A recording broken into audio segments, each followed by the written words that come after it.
Hello, everybody. Welcome to Witchy Book Club. Yay. I think the lighting's okay. I don't think I need a filter. Oh, that does help. That one little filter right next to normal just helps brighten up the room, and I don't have that good of lighting in here. So, hi, everybody. Welcome to Witchy Book Club. It has been years. It's been 84 years since we've done Witchy Book Club. I'm gonna wait for people to kind of start to roll in. I did post in the Facebook group as a reminder to let everyone know that we were doing the live stream this morning, and I'm super excited to connect and talk with you guys. Last night when I was finishing up the last chapter of the section for today, I was like getting kind of nervous, but a good excitement nervous to talk again and to just see what comes up conversation wise and to see where you guys are at with the book. And I don't know, it's just been like a long time since I've done Witchy Book Club, so it's exciting.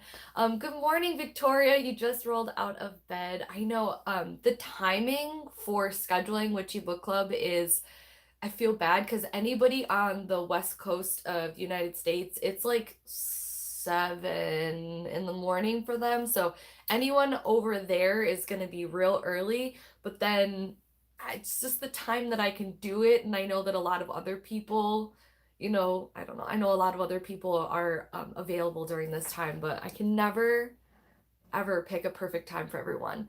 I haven't had a chance to get the book. I'm just here for the combo now. That's totally cool. Totally cool. You do not have to have the book. You don't have to read the book to participate and to hang out with us in Witchy Book Club for sure. I mean, I think that this book is pretty kick-ass, but not everybody does tarot either, so not everybody really wants the book. So I'm totally cool with that. 9 a.m. for me. Also an hour behind. Cool. Where you at, Victoria? Where are you from again? I think you told me once, but just remind me. This is my second cup of coffee. Also, you guys, I'm vlogging today. Who am I? I tried to vlog the other day and then it was the 4th of July and I just totally got drunk. I'm not gonna be honest, or I'm gonna be honest. Got drunk and totally forgot I was vlogging. But I think today is a good day for me to do that because I have the day off and I got lots of magical things going on today, side hustle stuff and whatnot. So hopefully you guys will enjoy that. Hi, everybody who is rolling in. Let me know where you are from, what you're doing, what's going on.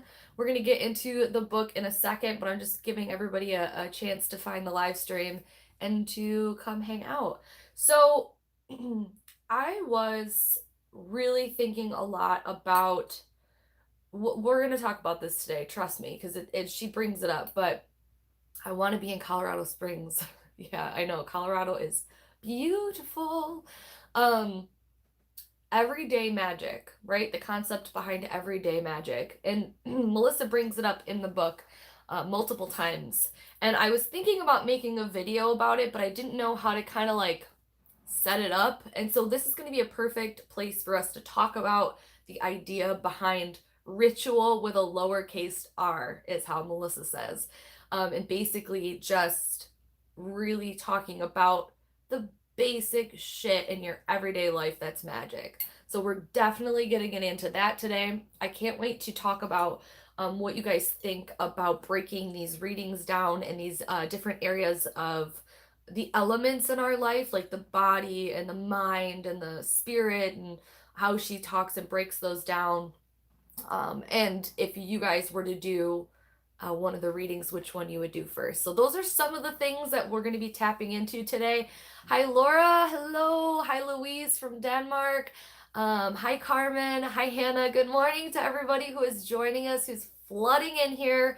There's already 20 of us or so in here, and that's beautiful. I can't wait to connect with all of you. Thank you. Thank you so much for coming. To anybody who's clicked on this live stream randomly, if you guys want to join the Facebook group, it's a great way for you to get more connected. Feel free to share your opinions and your ideas about the book. It's facebook.com/groups/witchybookclub. Anybody is able to go live in there, especially after this live stream. If you guys have other thoughts and things that you want to share, if you want to go live or if you want to post something about it, feel free. That's what that group is there for, because during this live stream, I'm the main one. I'm the leading lady, as you might say. So you're going to hear a lot of my thoughts and opinions, and you guys will be able to talk in the chat, but it makes it a little bit more like a group than just me talking at you about books. So feel free to join the Facebook group and talk about what your thoughts are on the books or books in general. Hi, Obsidian Owl. How are you? From Ohio. You're super close to me. Victoria, I can't do the heat that's in Oklahoma. Last summer around this time it hit 100 and higher. Ooh, yeah, no, I'm not a heat girl. Don't really like the heat. And right now it's kind of chilly outside. It's a bit weird. It kind of feels like the end of summer. There's like a chill in the air, which is just, it's very confusing. Michigan is very confusing. You just don't ever know what you're gonna get. But, all right, so I think there's quite a few people that are still kind of coming in. So I'm gonna just give it a few more minutes, and I'm gonna rep the candles that I have lit. The one is from the Witch's Moon box. And this candle, I just lit it, and it immediately is making my room smell amazing. This is actually my cousin's candle company, and they're vegan and soy candles. And this one she sent to me, and it is amazing smelling. I just Skyped with her last night and told her how obsessed I am with this one. She has a French press scent that is like an old bookstore and coffee, and like a good like a good chair with like a good cozy blanket. Like that is such a good scent. But she sent me this one, which it looks like it's spelled Hyge, which it's Hyggge, but she said that it's pronounced Huga, I think. I can't even tell you. It kind of smells like men's cologne, but also like a fresh morning walk. I'm leaving it at that because that's actually a pretty good description of this candle. But they burn for so long, and they are like just, I don't know, they're really magical. And I'm obsessed with my cousin. We're really, really close, but also like I really do think these candles are bomb. So if you guys want some candles, her Instagram name, and I always get this wrong. She's like, you fucked up my name. It's her Instagram is Shop Lucky Cat Co. So you can find her Instagram, and then the links to her website and everything is there. So if you go to Instagram and maybe I'll try to put a link underneath when this goes live. It's hard. I can't put links in the chat or anything like that. And I think that her website is Lucky Cat Candles, but I know for sure the Instagram is at Shop Lucky Cat Co. So please look it up because she's amazing. And yeah, and she does deals a lot of the times too, like free shipping or like, you know, sales and stuff like that. And I just think she's incredible. So that's what the room smells like. A little bit of men's cologne and a fresh morning walk. Love that. Love that. Anyways, how are you guys liking the book? Do you have it? Are you just here to kind of hang out? Have you read it already? Did you just binge read it last night because you know that the live stream was this morning? Because I saw some people posting in the Facebook group saying like, I just ran out last night and got the book and I'm binging it. Where are you all coming from as far as like the book? So I have a good idea of how many people have read the section that was assigned, which is about the first half of it. And how are you here right now with us? Did you read Kitchen Table Tarot? So you're like, I get Melissa's readings or writing, and I'm just here to hang out. Tell me what's going on with you guys. You look so cool. Oh, thank you. Thank you very much. Yeah, thanks. I feel like I decked myself out a little bit, and you might not be able to see, but I have this rose quartz beautiful necklace that came in the Witch's Bounty box. This is probably my favorite piece of jewelry that I've gotten. And then this also came in their regular subscription box, which is their rose quartz, amethyst, and pearl mala. And then I just have all the gold rings and accents in my glasses, so maybe that's why you think I look cool. I don't know, I decked myself out. Katy Flowers is here. Hello, lovely. I bought the book but haven't started it. I'm heading to bed but wanted to say hi. I know the time zones are so hard to get on a good time for everyone. I love you, Katie. And yeah, it's a great book. It's a really interesting concept that we're gonna be talking about with what she has going on here with breaking down the elements into different readings for your life and kind of focusing on that. And the first half is pretty much, I feel like, a complete book in itself. And it looks like the second half is really a lot of the tarot meanings and things like that. So we'll get into that as well. Already said, I just hope that book can help me. Otherwise, I'm sticking with my daily single draws.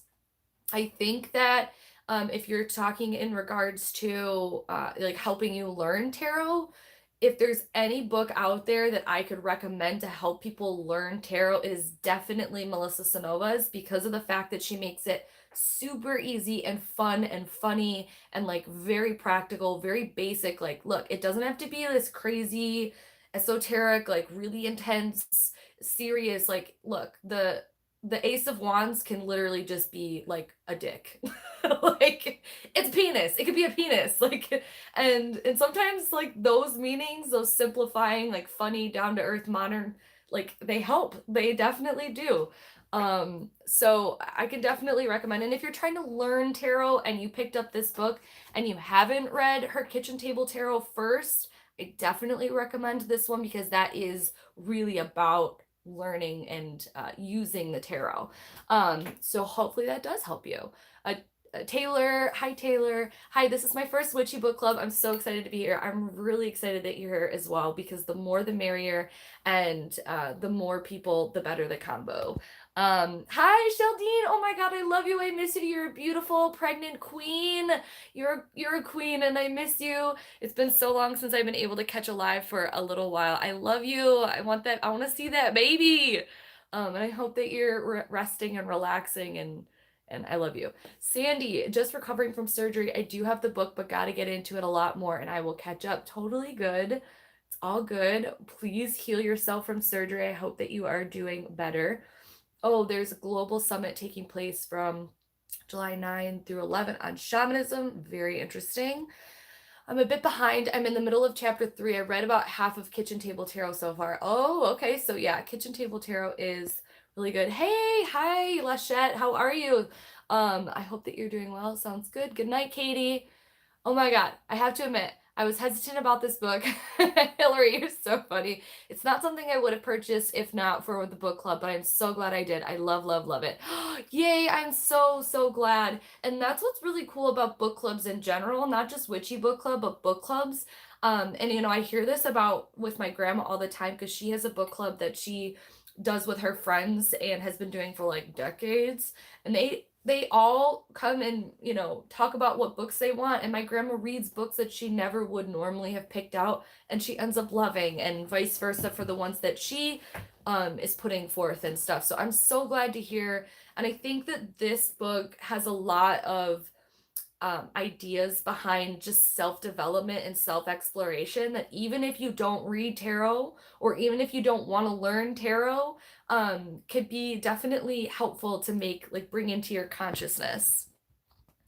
Kate said, or Kate, oh my God, everything's scrolling really fast. Cal, hi Cal. I'm so excited. First time, and I've been waiting anxiously. So have I, and I'm very glad that you're here. My phone is having a hard time focusing as I scroll. Obsidian Owl, I'm really behind. I tried to catch up, but my husband wanted to watch an episode of Stranger Things, and one episode turned into finishing the whole season. Oops, we love a binging queen. That's totally cool, you guys. There's no pressure. This is no pressure. Pressure is part of the reason why we had a 6 months hiatus from Witchy Book Club, because I had put so much pressure on myself to get things done and to do live streams every week, and to have all these things be professional and crazy. Like, I don't want it to be like that. If you don't read the sections, whatever. If you do, great. And then the playbacks are always here too. So if you want to come back after you have read the sections, they're here. And then you can revisit the conversation when you feel like you've gotten ahead of the readings. Yes, so Angelique, hi there. So glad to catch you all. Can't get the book in SA, but I am oh yeah, are you the one that's from South Africa? That's super cool. I saw that in a comment, and I was just like, oh my God, someone from South Africa. Is it South America or South Africa? I don't know. But I'm very excited for the color book. Yeah, you kind of picked it up. I think that's what we're doing next, but I'm not going to announce it until we're done with this one. Oh my God, the same thing happened to me with Stranger Things. Spending time with hubby is awesome. Perfection sucks. Okay, read Vicky. Hi, Vicky. How are you? I read the section and finished Kitchen Table Tarot. Nice. Okay, there's an arrow in my way. South Africa. Okay, I know this sounds really weird, but I just think that is the coolest thing that someone from South Africa is watching. Anytime you guys say you're from like out of country, it's really, really cool to know that this is like a global thing. And it just, I don't know, it's really, really cool. So welcome. It's okay if you haven't read the section. We're here. We're gonna talk about some stuff. And I am gonna, go into the book, but it's one of these that I'm only up to the air section. We'll probably catch up in the waiting room though. Okay. Thank you guys for telling me where you're at. It is helpful because if I have everybody saying like, oh yeah, we read the section, let's dive in deep, I'll be like, okay, good. But if a lot of you are saying like, I read part of it or I haven't gotten the book yet, I'll modify the live stream for who's here right now. So I did read, oh, I just got like full body chills out of nowhere. Cool.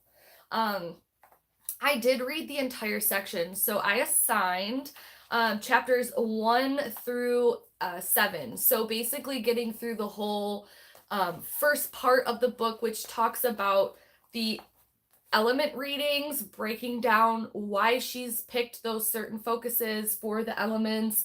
She does sample readings and sample spreads, gives you examples, and then talks about like a little summary of what to do with that sort of homework and exercise for each of the elements. And she goes through fire, air, water, earth, and spirit. So there's 5 of them. And then she gives some of her personal experiences with things. It's really quite, I feel like quite well broken down into sections in each of the sections, if that makes sense. And then when we get to chapter 8, which is where we stopped, it seems like the focus of the book really shifts and changes. So the second half of the book, which is what we'll read for next live stream, I feel it could be its own entire, from what I've flipped through, feels like it could be its own entirely separate book. Yeah, so this is really interesting. Let's go. I took some notes, and also I don't care if anyone is really cringed by this, but I love writing in my books. I don't care. It's my book. I love to write in it. I love to highlight it. I love to bend it. I love to make it feel like mine. For the books I know I'm going to keep, which this is one of them. When we went over the kitchen table tarot, I mean, if you flip through it, like everything is highlighted and color coded, and I feel like I have all my notes and things in there. So if you see me holding it up and there's like, markings and things, that's just what I like to do with my books. So don't be offended. So if you had to choose one of the elements to start with, which one would you choose and why? And has anybody, hi Asha, hi Laura, yeah, so has anybody done any of these exercises? So let's recap a little bit of what each of these elements are focusing on. So the earth reading, she wants to focus on the home. And air is the mind, fire is the body, and water is our heart, and spirit is our soul. And so she breaks down that in the beginning. I love marking and making notes. Yeah. I love my books looking like they've actually been read. Same, Ash. I feel the same way. So actually, let's just go in the beginning because I made some highlighted notes in here. I highlighted this whole paragraph on page 4 When I ask you during a reading whose sadness you are carrying around and you say you don't know, there is healing to be done. When you tell me that you know you should get healthy, but you can't make it worth your time, there is a reason.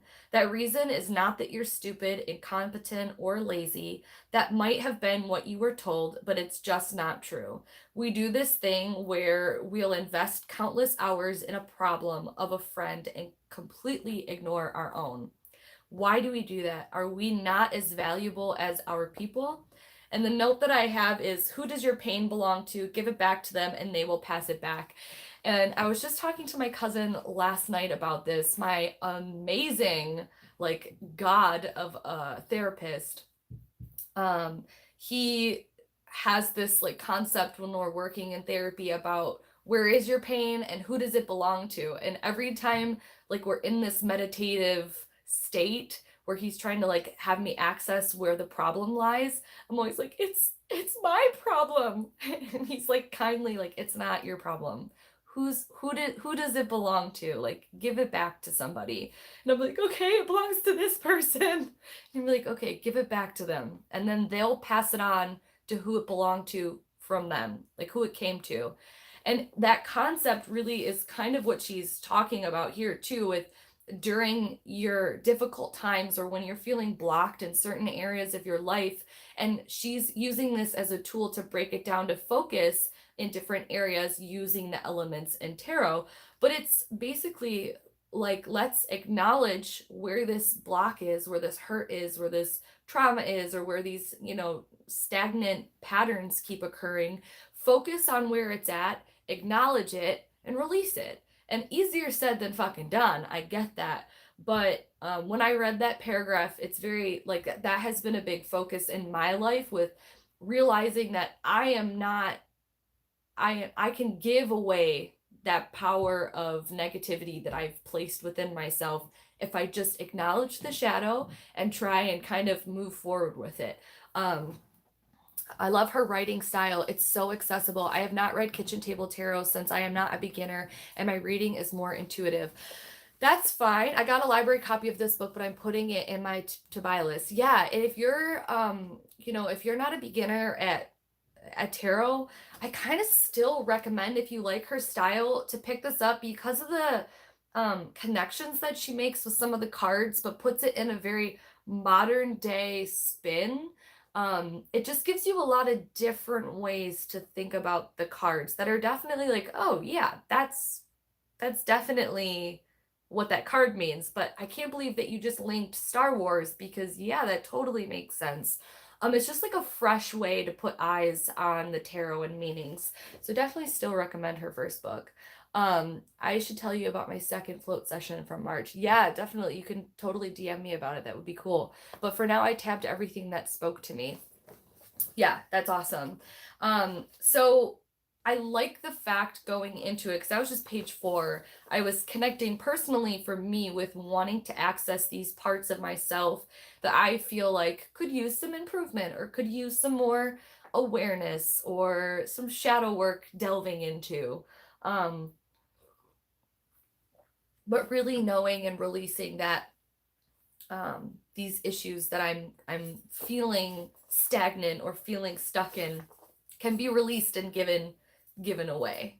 And I asked him the first time we did something like that, where I was giving my power back and I had assigned a person who I had felt it belonged to. And afterwards I was like, okay, but did I just like magically give them my gunk? Like, are they now gonna feel that gunk? Like, energetically, did I pass that on to them? And he was like, no. They're going to pass it back to the other person that it belonged to for them as well. They're not going to keep it because it doesn't belong to them either. And I was like, this guy is amazing. Okay, so let's see. How to read. Chapter 1 goes how element readings work. So she kind of breaks it down. What are you holding on to? What can pull you forward? What gets in your way? Those are the big kind of focuses for each of the elements. And I definitely circled this. So she's talking about when you're in an element reading. Let's say we're doing the earth reading, right? And it's all about the home and it's all about it's all about the home and the comforts around the home and your energy around the home and your mindset around the home and things like that. And what happens when you get a lot of cards that are in another suit. So if it's the earth reading, but a shitload of swords comes up, how does that affect that element, or how can you read that and mix them together? So what she does is she breaks down the cards of the same element strengthen each other greatly, but then there's some that kind of maybe like dilute them. So for instance, wands, fire, and swords, air, are both considered active and support each other. So if you get, like in the swords reading, a bunch of fire, they support each other. It's very active, it's very charged up. Because when you put more air on fire, like if you've got a campfire and you blow the air, it kind of makes the flames go up further. Think about it in like a practical sense. The cups and pentacles are both considered passive and support each other. Water kind of just makes earth muddy, but it's still pliable and it's still good. Not that there's good or bad, but I'm trying to like make this a little bit more practical. Wands, fire, and cups, water, are opposites and weaken each other. So if you put water on fire or you try to put fire in water, it doesn't work. It weakens each other. So she's breaking that down with how the elements kind of react to each other. So in a reading, even if you're not doing the elements reading, thinking about breaking down those cards and those energies in a basic reading for yourself. So let's just say you do normally you do a 3-card daily spread pull, and you get 2 fire and 1 water. Thinking about breaking down the elements and the energy of the elements that way, and how fire and water mix together, or if they don't mix together, or if they kind of encourage each other, like she's saying, I thought was a really interesting way to kind of go into this sort of reading of the cards. So what did you guys think of that? If you make mud right, you can make bricks and build a fire. Exactly. Like I liked how she said they're considered passive and support each other, because it's not like mixing water and earth is initially like really really active, like really super active, because it just kind of stays the same. It becomes a little muddy, but you can still use mud, or you can still it's still pliable. It's still like an active thing. It's just not as active as like air on fire. And then she talks about water, like fire and earth have little effect on each other, but I don't know, there's certain circumstances which, when you break them down, like if you've ever seen a forest fire, like that she can get out of control. But I think it's more so because of the air sweeping it in. Anyways, I'm getting on a tangent here. I just thought that idea I circled, because going into using the cards and focusing on the elements, it's important to kind of understand how they mix together, not just sectioning them off and saying, okay, I'm going to do an earth reading. I want to focus on my home and my ideas about the security and the stability and, my comfortability around the home and the magic I create in my home. If I add a dash of fire in there, with all the cards being fire, how can I interpret and connect those 2 elements together? Which is, fire, blah, build a home, grr. What? You can make both. The elemental the elemental dignities seem like they would be at a higher level with these readings, since they are based on elements. Yeah. And I've noticed that it's something that I do in my readings quite a bit. So like for my readings through my website, if you've ever purchased a reading from me, thank you. But you might have noticed that in the beginning, a lot of the times I'll throw the cards, and before I get into like breaking down each card, I normally will kind of take a look back at like the overall, what we have.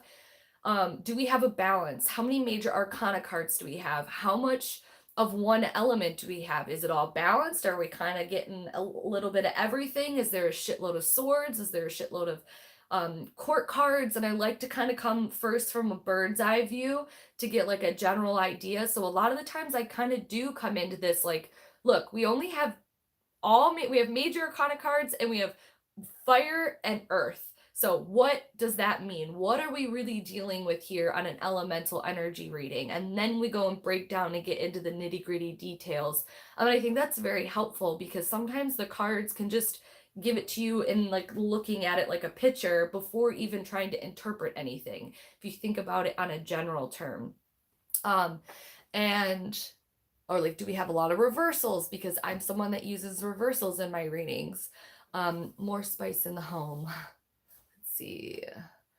XOXO, loved everything so far, but gotta rest. Okay, Sandy, that's fine. The playback will be up if you want to watch it. Thank you so much for coming by. So yeah, I just think it's interesting. And I really love using decks, which right now I don't feel like the main decks that I use do this, but I'll give you a really good example of a deck that breaks down the colors of the elements, because I feel like that's really helpful for me when I'm doing a reading. And I'm talking about the Happy Tarot, which I do not use as much as I really would like to use. The Happy Tarot is a Rider-Waite clone, so all of the images are going to have influences of the basic Rider-Waite deck, but they're done in like very cartoony, childish, bubbly, looking like balloon figures. And let me grab... I did an unboxing of this on my channel, so if you want to take a look at all the cards and my initial thoughts, feel free to do that. But let me grab one from each suit and show you what I mean here. Okay, so this is that one. I like when decks break down each of the suits and the major arcana with very distinct coloring. So, I'm trying to find... I can't find, I have wands. Where is the swords? Okay, there's a sword, and here is, hold on. Sorry guys, hold on, give me 1 second, give me 1 second. I promise it'll be worth it. I need a pentacle. Oh, I can't find any pentacles. Oh, here we go. Okay, so let me see what you guys are saying. Totally random question. Does everyone have a book on the trio? Okay, I'll let you guys talk about that in the comments so I don't get distracted. Kay. Hi, Sammy. Just home for a quick bite. Wanted to say hello. Hi, Kay. Thank you so much for popping in. Thank you. I'm very happy to have you here, even if it's for a little bit. Okay, so this is an example of each of the elements from the Happy Tarot. And this makes it super easy to get that bird's eye view, right? So here are the 4 elements. We have cups, swords, pentacles, and wands. I'm getting distracted because it's like candy canes and swords and coins, and so basically these are the four elements, and you can see how like brightly and distinctly colored they are.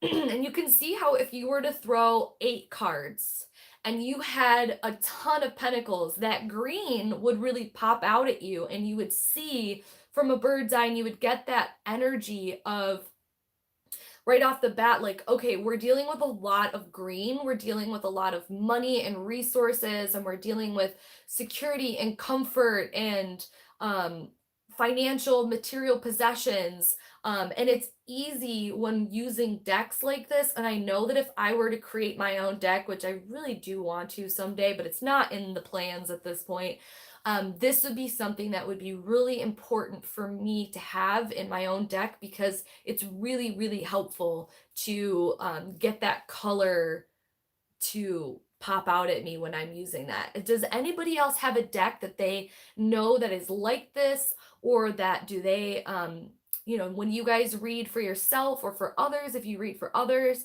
or if you're just learning tarot, have you noticed that some decks do this, some decks don't? This is really, really something that I like about breaking them down. Also, this just looks so cute and pretty and fun and bubbly and colorful. You guys know that I like color really is important to me, but when we're talking about elements or trying to get like a big big understanding of the energies going on in a reading, to me, that's something that would be helpful when doing these readings or just in general. The albino weight, I don't know what that is, Nikki. And hi, basically, I haven't said hi to you, Nikki. I'm sorry. And thank you so much for being here. Yes, I did notice, and it's nice for an overview. Yeah, it is. And some people don't care about it. Some people don't even need to do that. But for me, I've noticed that it is something that I like in decks, definitely. Same, Sammy. Colors stand out for me easier. It's a Rider-Waite-Smith deck, but it has really different bright colors. I'm going to have to look at that. Definitely. I do think I'm going to take a second to blow the candles out because it is getting hot in this room. So hold on 1 second.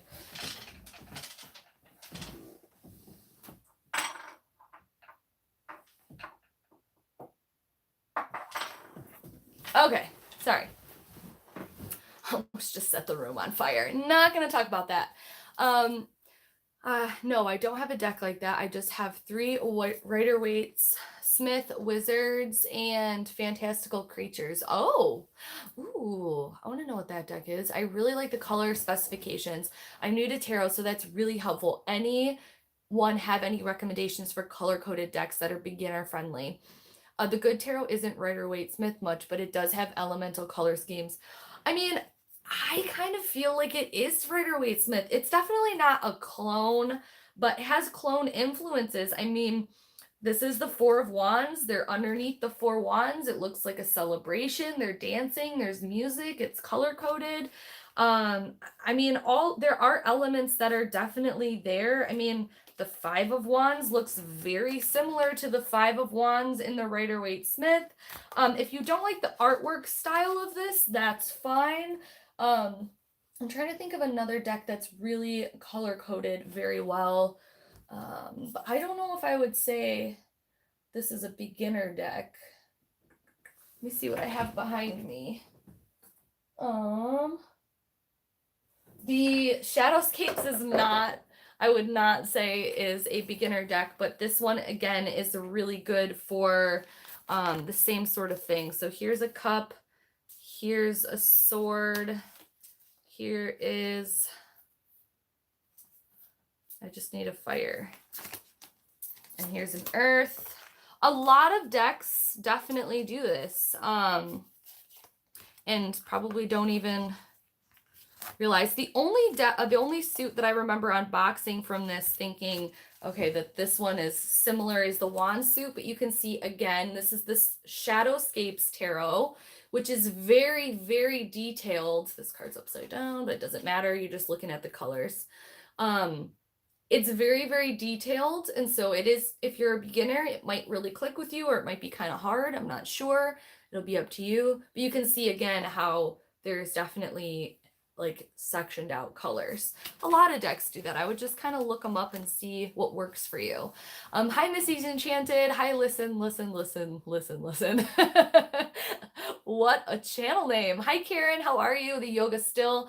The Good Tarot by Colette Baron Reid is what I meant, not being Rider-Waite. Oh, yeah. No, for sure. Okay. Yeah, no, the Yoga Still, definitely the Good Tarot is not Rider-Waite-Smith at all. But I actually really, really like that deck, and a lot of people don't, and I love it. With the Line Strider, that would be rather tricky with the white backgrounds indeed. Okay, so you guys are, gotta get back, okay? I love the part about medicine for her home. Candles and incense, yes, always a part of my daily ritual. Yeah, so let's dive in here too. Let's get into the first one. Oh, she also talks about if you don't know which area that you want to start, you could do like a 5-team single elimination bracket and kind of like pick 2 cards and then like which one, you know, like breaking it down almost like a sports team, you know? And I'm curious is if anyone doesn't know like which element they want to do if they were going to try this out. I think that's a really fun suggestion, and it's like something very unique that I haven't seen suggested before. She does kind of go on quite a bit about that. There's quite a bit of pages. I think it maybe could have been condensed a little bit, but that's just me. And then I have something highlighted here The important thing about this is not to rush anything. Sometimes you can finish all that you need in your emotional life in 3 months. Sometimes it will take a year. Remember that the only person you're competing against is yester you. So if you're reading this book and you want to do all of the elements and kind of break down them all in your lives and you just want to see where all of the messages are here, she's trying to make it clear. And I highlighted that so that we talked about that her goal with this is to help you to really dive into the parts of your life that feel like you need some more love and some more help and some more support for yourself.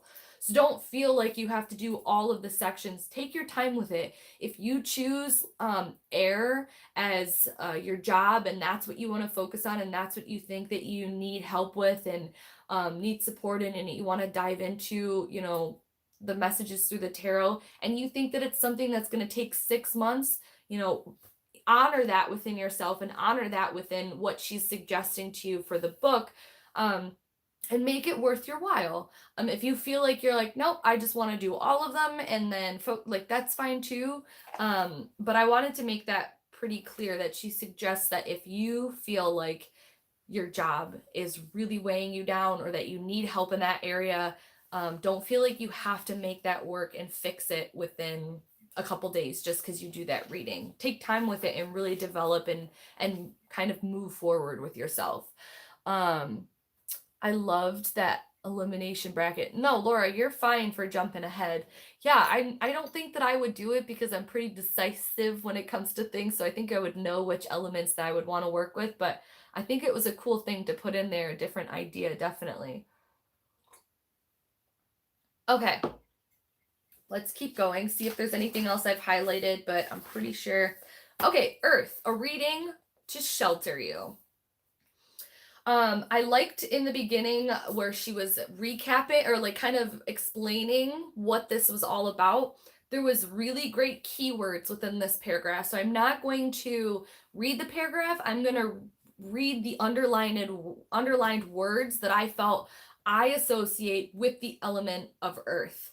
Being grounded, present, in your skin, home, feeling safe and grounded, finances, family, peace in your home. So those are the keywords from this paragraph that I felt she really used well with kind of coming into and introing Earth.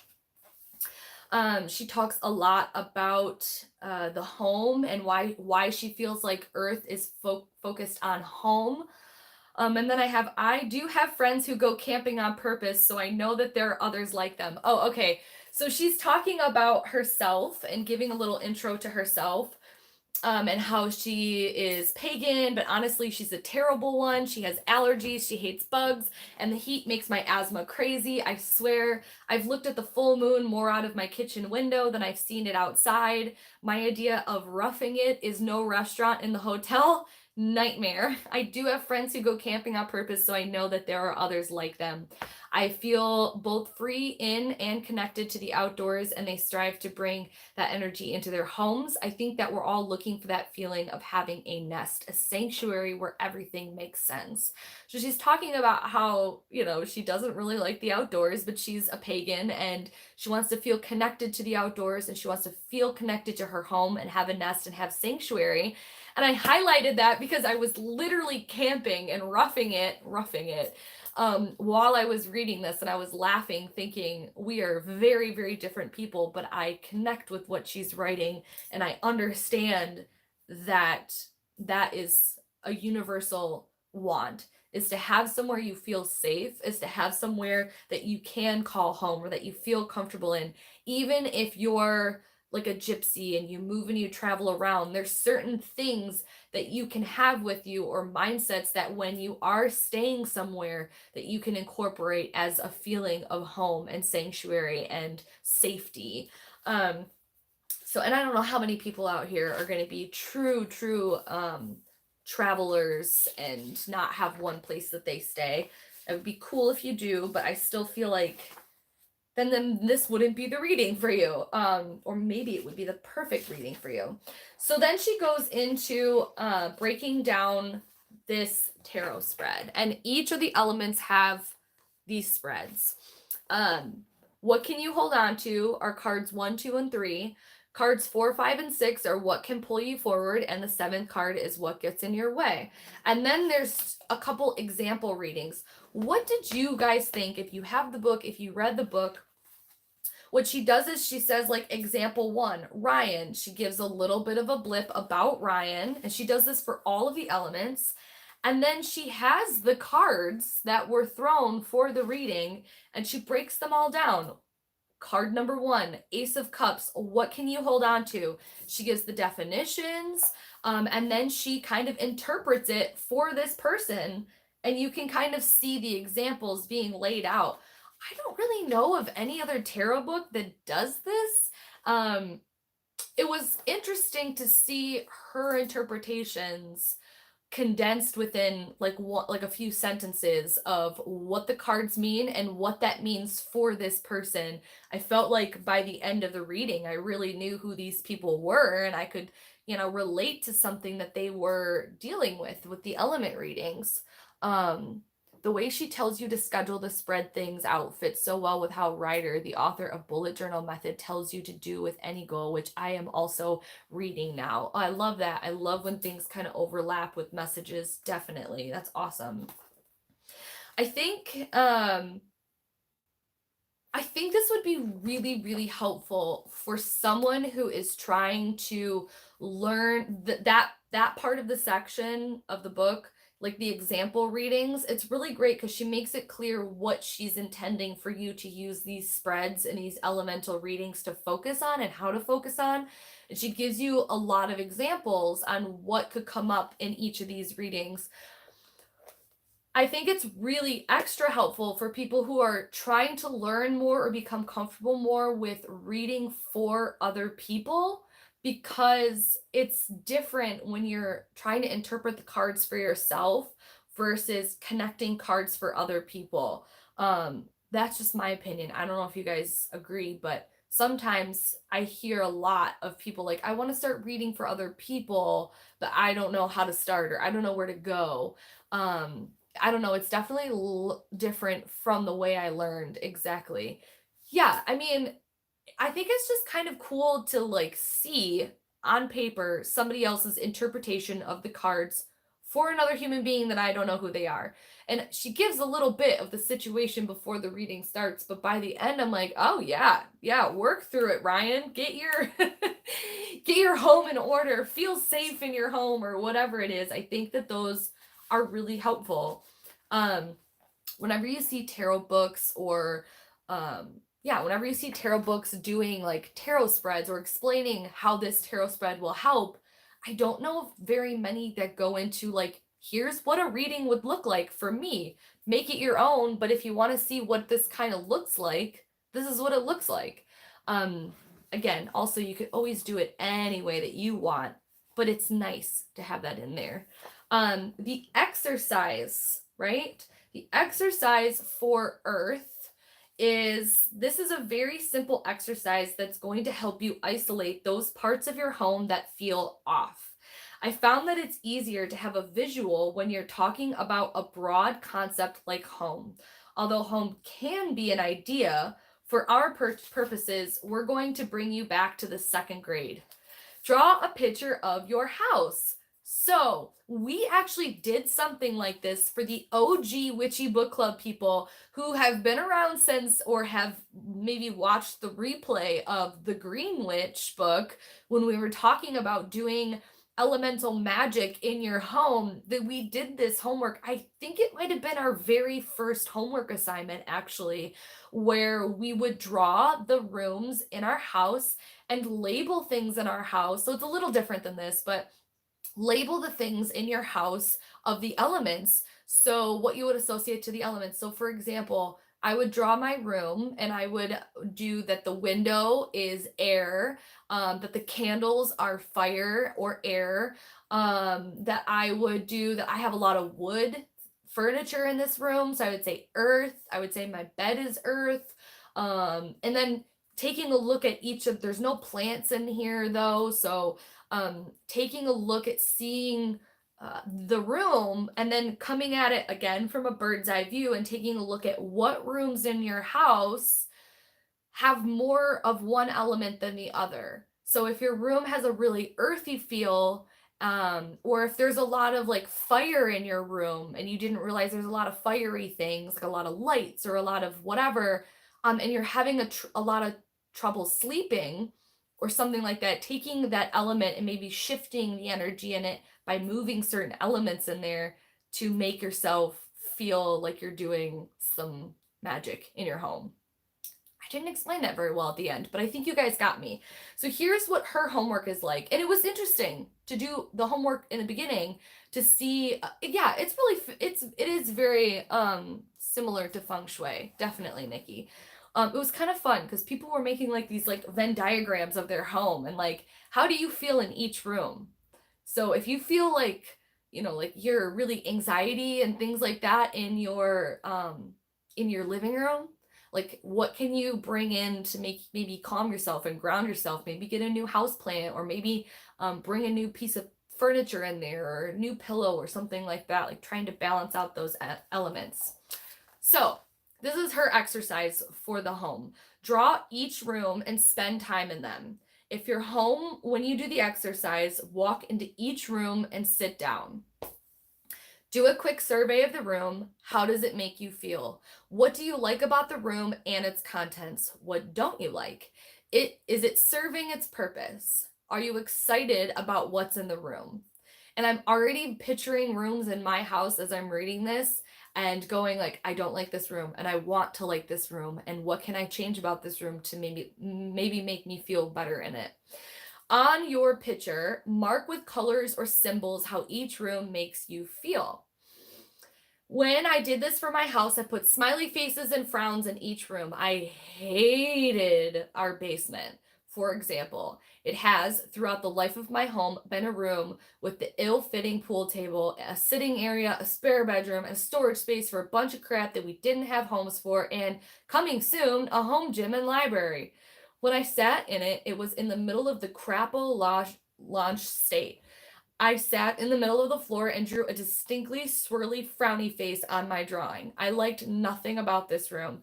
I hate clutter. The whole space made me anxious and unhappy, and I avoided it as often as I could. Now, what to do about it? First, you have to clean your house, and I mean clean it. You can have someone else clean it if you give them dollars. You can enlist your friends and family and make a night of it. You can pick one room a day and clean it to the best of the abilities. What's important is that the entire house is clean. My favorite website for housekeeping is called unfuckyourhabitat.com. Unfuckyourhabitat.com. It's magical. Now pick a room. This is going to be easy and fun if you do it right. Step 1, sort through everything in that room, decide what's going to happen with it. Step 1, keep only if it makes you happy, trash, recycle, redistribute to family members, donate, and sell. So basically the first exercise is really to access your home to make yourself feel more comfortable, or to make yourself feel more connected or secure or happy or comfortable, or not restless, or maybe to inspire you, or to maybe change up the energy if it's stagnant. It's after you've recognized through the reading what it is about that element and about the home that is kind of holding you back. How are you going to do something about it now? So this is her exercise. I think it's a great exercise. I signed basically the same one for us a long time ago, and I'm really excited because I think I'm going to do this exercise again. Let me catch up with the comments really quick because I was definitely not paying attention. I don't know how far to go back, so I'm sorry if I'm missing your comment and you want me to read it. Just relist it again, or I'm sorry. I have a tough time labeling things that aren't obviously associated with an element. Then leave it. Then don't list it. Then just list just the stuff that's obvious. You don't have to, if you're confused by it, just let it go. Bye Missy, she's probably already gone. A squirrel, I need to see the shell wand behind you. Isn't this beautiful? This is beautiful. It came in the Witch's Moon box and it is magical. It feels very charged up. Squirrel. Yeah, my Gemini sun will always squirrel if ever you need me to. Sounds like she read Marie Kondo. I agree. And actually, I put Marie Kondo? Yeah, I agree. It's very Marie Kondo, but even if she didn't, it's basic stuff. Look, your house, and I'm not trying to downplay her because I think that's exactly what she's getting at. Look, don't make it complicated. Your house isn't feeling good for you for whatever reason that is, or you want to improve the energy in your home. What are the areas that are troublesome for you? Is it your bedroom? Is it your basement? Is it your kitchen? What about it don't you like? First of all, clean the hell out of it. Reassess what you've put in there. Is it cluttered? Does it not have things that you love? Is there things from an ex, or is there like, things that you were given that you just don't really like? Like, reassess the actual things in your room, clean it, and put the things in it that you want, or redo things. Um, I was thinking about this. I was thinking about this last night because I kind of had a little bit of a hard time going to bed, and I'm gonna bring the first part of this up later. But basically, I started spiraling into the thoughts of like the room that I'm in now. There's not many ways that we could rearrange the room because this corner here, it kind of dips in, like it's not an actual square. There's this one wall back here. You can't see it. Like this corner comes out and then kind of breaks into a weird corner. So it's hard to place our massive bed in this room and to rearrange things. So pretty much if I want to switch up the energy in the room, I have to clean and move the other things around in my room. Like a lot of the times when I feel like my room gets stagnant, I'll redo my altar space because there's not much else I can do with the furniture. But when I was younger, one of the most amazing simple earth house magic that I used to do was rearrange my room. And my parents, if my mom's watching this, she is definitely going, oh yeah, she used to do that. I used to do it a lot more at my dad's house because I had the ability, I had small furniture, but I used to like wake up one day and go, you know what? Fuck this. I'm switching everything in my room. And it was one of the most fun things that I would do is try to arrange. Like I would move everything myself, I would clean everything, and I would like just like funk up the energy and make things totally different. And when you spend all day working on a space that you're in every single night, and you change up where all of the things are positioned, and then you lay down at the end of the night and you have a new viewpoint on your room, and you have like when you get up in the morning, like things are different. It definitely changes things, and I miss that. And I definitely have gotten away from that as I got older because it's like, okay, here's where my furniture is. I'm designing the whole room around where this furniture goes. Like, I don't like that. I really liked when I was younger waking up and going, you know what? I'm done with the room being like this. I'm just gonna switch it all around and move it all around. And I think that I would like to try and get back to that mindset about like, this is my house and I'm a Gemini, and every so often I want to totally make my room and my home feel totally different. So maybe that inspires you guys. If you have the ability to kind of move your furniture around and rearrange, it makes a big difference waking up and not having things where they were the day before. All right, anyways, let me go back. It doesn't have to be a huge change or cost heaps. You can get a long way with little changes. Exactly. Just even switching the way your bed faces and where your desk goes, like you don't realize how you become so rooted into waking up on the same part of your room and facing the same part of your room. Like switching that up really is powerful magic. Like that shit is everyday magic that people can do to kind of to funk up the energy, really. I live with fam. It sucks. What would improve things for me is to have a complete space, i.e., house or apartment for myself. So that's where you need to focus, Victoria. That's where you need to focus. And maybe the reading will help you to get steps, to notice the steps in which you can create your own space within other people's homes, even what you can do in your own room, or how you can make steps to get your own space. Helps so much. It all felt so new after doing it. So you just rearranged. Love it. Funk up the energy. Huge difference. Freeing, invigorating, energizing. Adding fairy lights or candles is a big thing as well. Slap a new color on the wall or add it to the decor. Exactly. If you don't have the money or if you don't have the time or whatever to create your space the way that you want it, like I said, you could do an accent wall. Go to a paint store, and a lot of the times paint stores have like mist tinted gallons that you can go through that, like, oh, they messed up and they put the wrong tint in the wrong gallon, or it didn't come out the way that they liked, someone returned it, whatever. And a lot of the times you can get gallons for like $5 or a quart. And if you find a color that's close to a color that you want, sometimes you can pay a couple extra bucks to see if they can make it closer to the color that you want. Sometimes they can't do that. Like if it's too dark and you want to go light, forget about it. But I'm just saying, like, get resourceful. Paint an accent wall if you don't want to spend the money on a whole gallon, or just, like I said, switch your bed and your dresser in your room and see how powerful that magic is.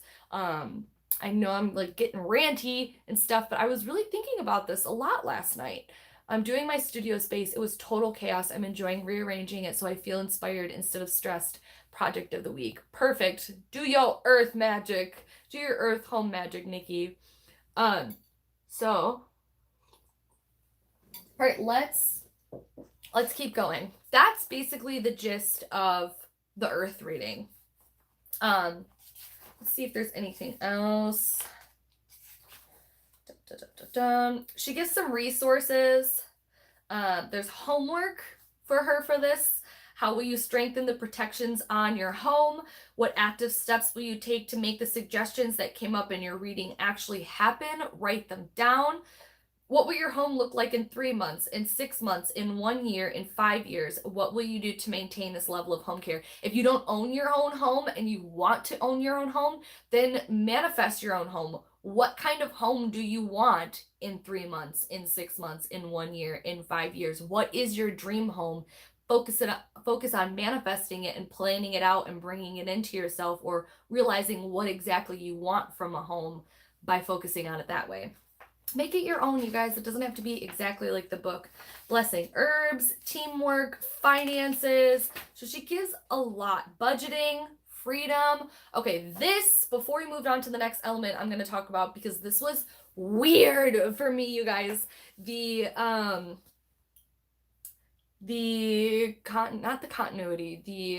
synchronicity of this section was so weird for me.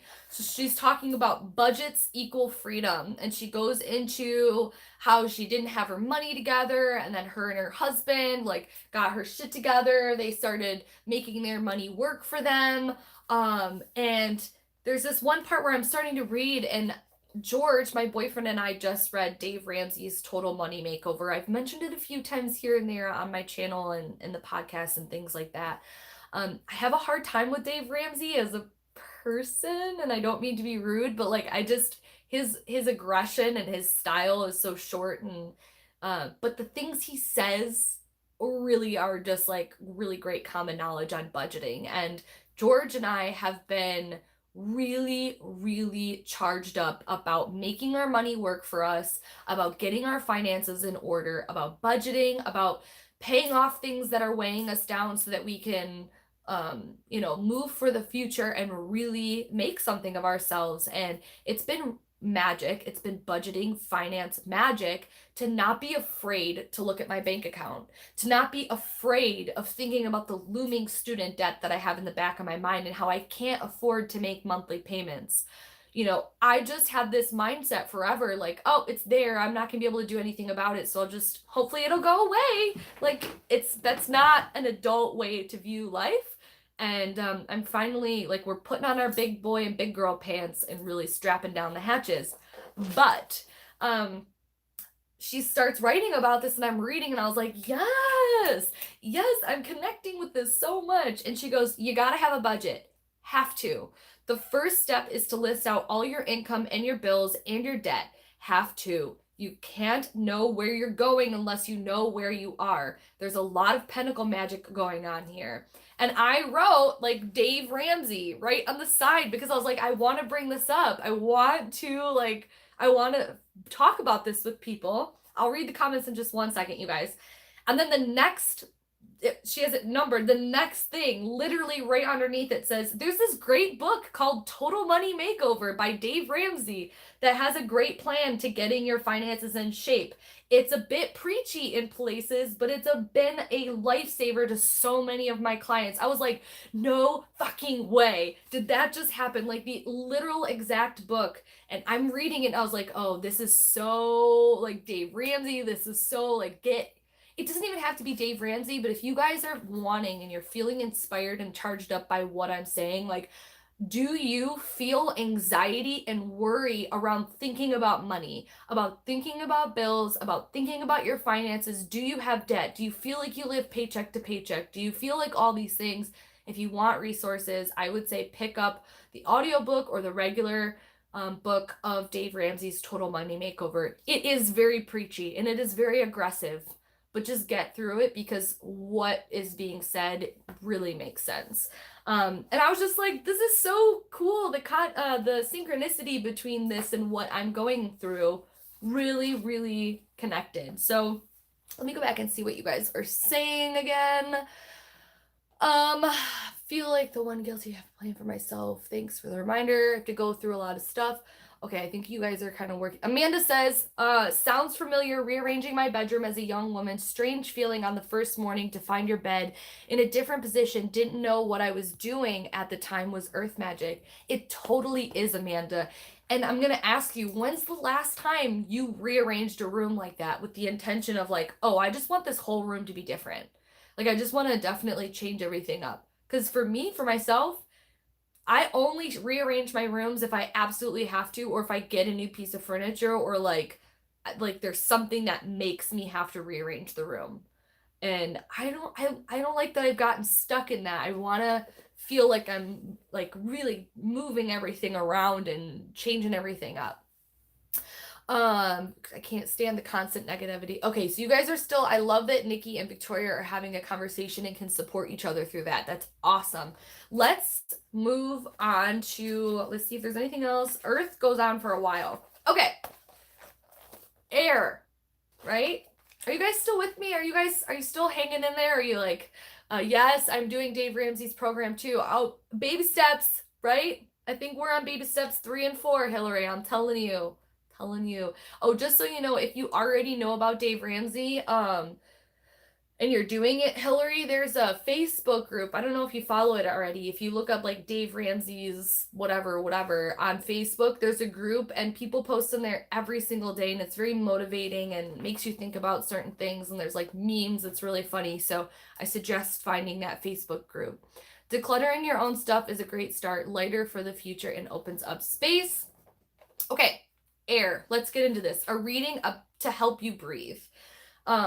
And she goes into how the air is the mind, but really focuses a lot on the job. So let me go to where your breath can clear your mind and help you focus. Manipulating your breath can help you rid of a headache, calm your aching heart, and prepare for a difficult experience. In this chapter, we're going to talk about air and its connections to your mind. How do you think? How you process life and ideas, how you rise up to challenges, your breath will carry you there. Most of the readings that I do regarding air, mind, land in 4 distinct areas. 1, I'm bored. 2, I hate my job. 3, I love my job, but I hate the energy in my workplace. 4, I have a passion, but I can't leave my job to pursue it. Whether we're talking about your job or your intellectual pursuits outside of work, the same can be said for both. You have to feel alive. You have to feel as you matter and that your work is valued. This is non-negotiable. I'm listening, Sammy. That was so cute, Victoria. No, I'm listening. It's okay. I just wanted to make sure that like I wasn't getting off on a tangent and getting way too like disconnected to where people were like, "No, I'm done. I'm good. Bye." So it seems like most of you guys are still here. So okay. So we're talking a lot about feeling passionate and feeling connected to our lives. It really does come up a lot with being happy in your job or career, feeling like you're going to something.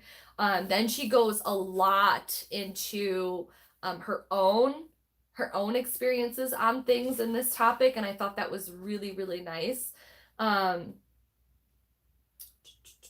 let's go. Okay, so air reading. So then it's the same sort of setup, although now it's the way for elemental air symbols. So it goes like 1, 3, and 3. Again, the positions are what can you hold on to, what gets in your way, and what pulls you forward. Again, she gives examples. Ellen has worked for some real jerks. Recently, however, she has finally found a job that not only treats her well, but also gives her time to pursue other interests. What? She's anxious, though, that the other shoe is going to drop and she'll get hit by a surprise that takes the wind out of her sails. I highlighted this underneath the Queen of Swords card in this reading because I really liked what she used as the meaning for the Queen of Swords. I gave up being nice a long time ago. Nice did me no good as a woman. Niceness is a lie they teach you to keep you sweet and compliant while you're screaming inside. You know what I picked instead? Kindness. I choose to be kind. Kind means I respect your boundaries and you respect mine. I fucking loved that because I think I associate so much with the Queen of Swords. I definitely associate with Pentacles and stuff too, and all the elements. But I say a lot and I joke a lot that Queen of Swords energy because I definitely feel like I tap into that archetype a lot. But I always have this looming in the back of my head like that means I'm a bitch. Like that means that I'm rude, or that means that I'm not compassionate, or that means that I can't feel for what other people are going through because I'm just all facts or all like, what is it? Let's communicate. Let's just put all other bullshit aside. And that's not the case.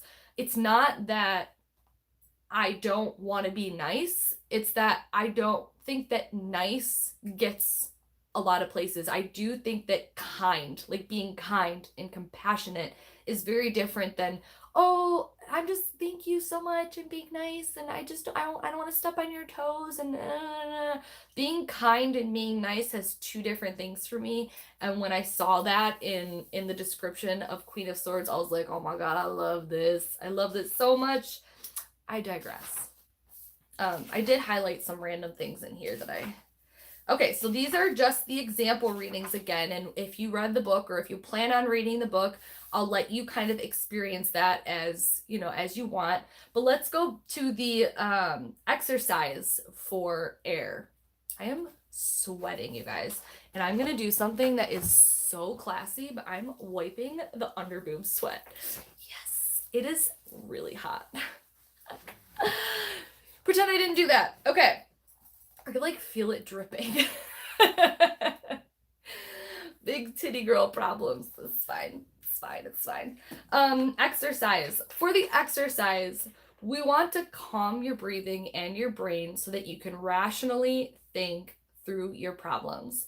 You're going to meditate in whichever way is most comfortable for you, traditional or active meditation. I personally suck at traditional meditation and I choose active meditation. I deliberately think about problems while cleaning my house or working in my yard. I put myself wholly into a mindless task so that I can be busy while concentrating on big issues. Whether sitting in traditional meditation or working in active, light some incense or a candle to find your quiet center. Music works really well for me. Lighting a candle is great, but sometimes I've noticed if I'm meditating and there's a candle in the room, I get a little bit, I get aware that there's a candle and that I shouldn't be like, if I accidentally fall asleep or something. So I found that a really nice music, just kind of like ambient music helps me a whole lot. And also I love meditating while I paint. So for me, what she's talking about, active meditating, it's like, you know, she's doing the dishes. She's actively doing the dishes and meditating and letting her mind just do what it needs to and to release while she's doing something. The purpose of this exercise is to figure out what you should be shifting in your life. Do you need a new job? Do you need to go back to school to pursue something that lights you up? Or to increase your salary? Do you need more hobbies so that your life isn't just work, home, work, home? Do you need to retire? Like really retire, not like my dad who will never retire ever. Hi to the people who are just coming in, and let me kind of catch up here and make sure I'm not missing anything. Good morning, Yvette. I'm going through my whole house right now. I feel this year is the year of change and transformation, old out, in with the new. I love that, Amanda. Um, Kind means you are considerate of their heart as well, but want to help out, even if the message sounds a bit harsh. Harsh, it will be honest from the heart. I agree. I don't believe about the about the Queen of Swords. I believe her compassion has expanded because of her sorrows and experiences, as long as she allows it. Oh, I love that, Victoria. Hi, Anna, or Anna. Oh, I'm sorry, I'm rolling up my... Yay, you made it! We are going through each of the element exercises right now. We did earth, and now we're on air. Hi, Bookish Magic. Hey, Samantha, I found you late last night and subbed for the first time here. Hey, that's awesome. Welcome, welcome. I hope that you can continue to join in, and I'm really, really grateful that you're here. That's super awesome. Okay, while I'm taking off my socks and trying to like air out the room a bit, I will kind of say like thank you to all of you who are here and who have supported me.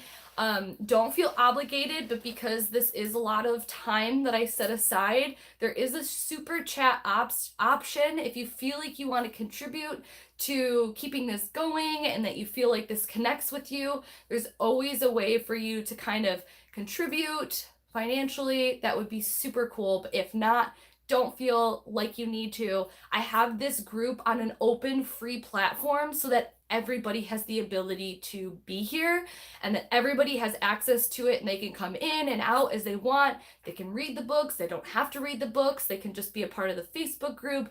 They can come to the live streams and just feel like they're having good conversations. But this does take a lot of time and energy for me to kind of coordinate and to set aside time. So if anybody does feel the need, there is that super chat option, and basically you just click it and you can donate $1 or $5 to the group and my time. Don't feel like you have to, but if I don't ask, then you might not even know. Okay, so back to the air exercise. She's telling you to meditate. Basically, she's telling you to get quiet so that you can figure out after the reading is done. So like, let's say your air reading is all about like, shit, I feel underpaid, underappreciated, and overworked at my job. Okay, let me get quiet now. Like, what am I going to do about it? What needs to be done? Do I need to ask for a raise? Do I need to find a new career? Do I need to pick up some side hustle because I love my job, but I'm not getting compensated the way that I need to for it? So she's telling you to basically get quiet, to learn, and to really listen to what's going on here and how to move forward. Nikki says, I love being straightforward, and people close to me know that it's coming from a good space, not to put people down or anything. Exactly. You can be direct and communicate clearly and effectively without putting somebody down or without feeling like you have to water it down and like, oh, I'm really sorry to say this. Like, just be true and honest and respectful and kind, but to deliver your messages and what your thoughts and feelings are with like directness, I don't know. Anyways, yes, I agree. I'm the same way. But a lot of people struggle with that. And I just put up a video on my website. A lot of people on the... Sorry, I just got really distracted. I don't know where my thoughts went. A lot of people on my Mercury retrograde readings that I have available right now on my website, all of the messages keep coming across like about clearly communicating. Like a ton of Queen of Swords energy keeps coming through, and a lot of swords and a lot of wands, like using your power, using your activating that inspiration and that drive and that passion, but being able to communicate clearly and to listen clearly and to, use your voice in a positive circumstance, back and forth in a flow with people.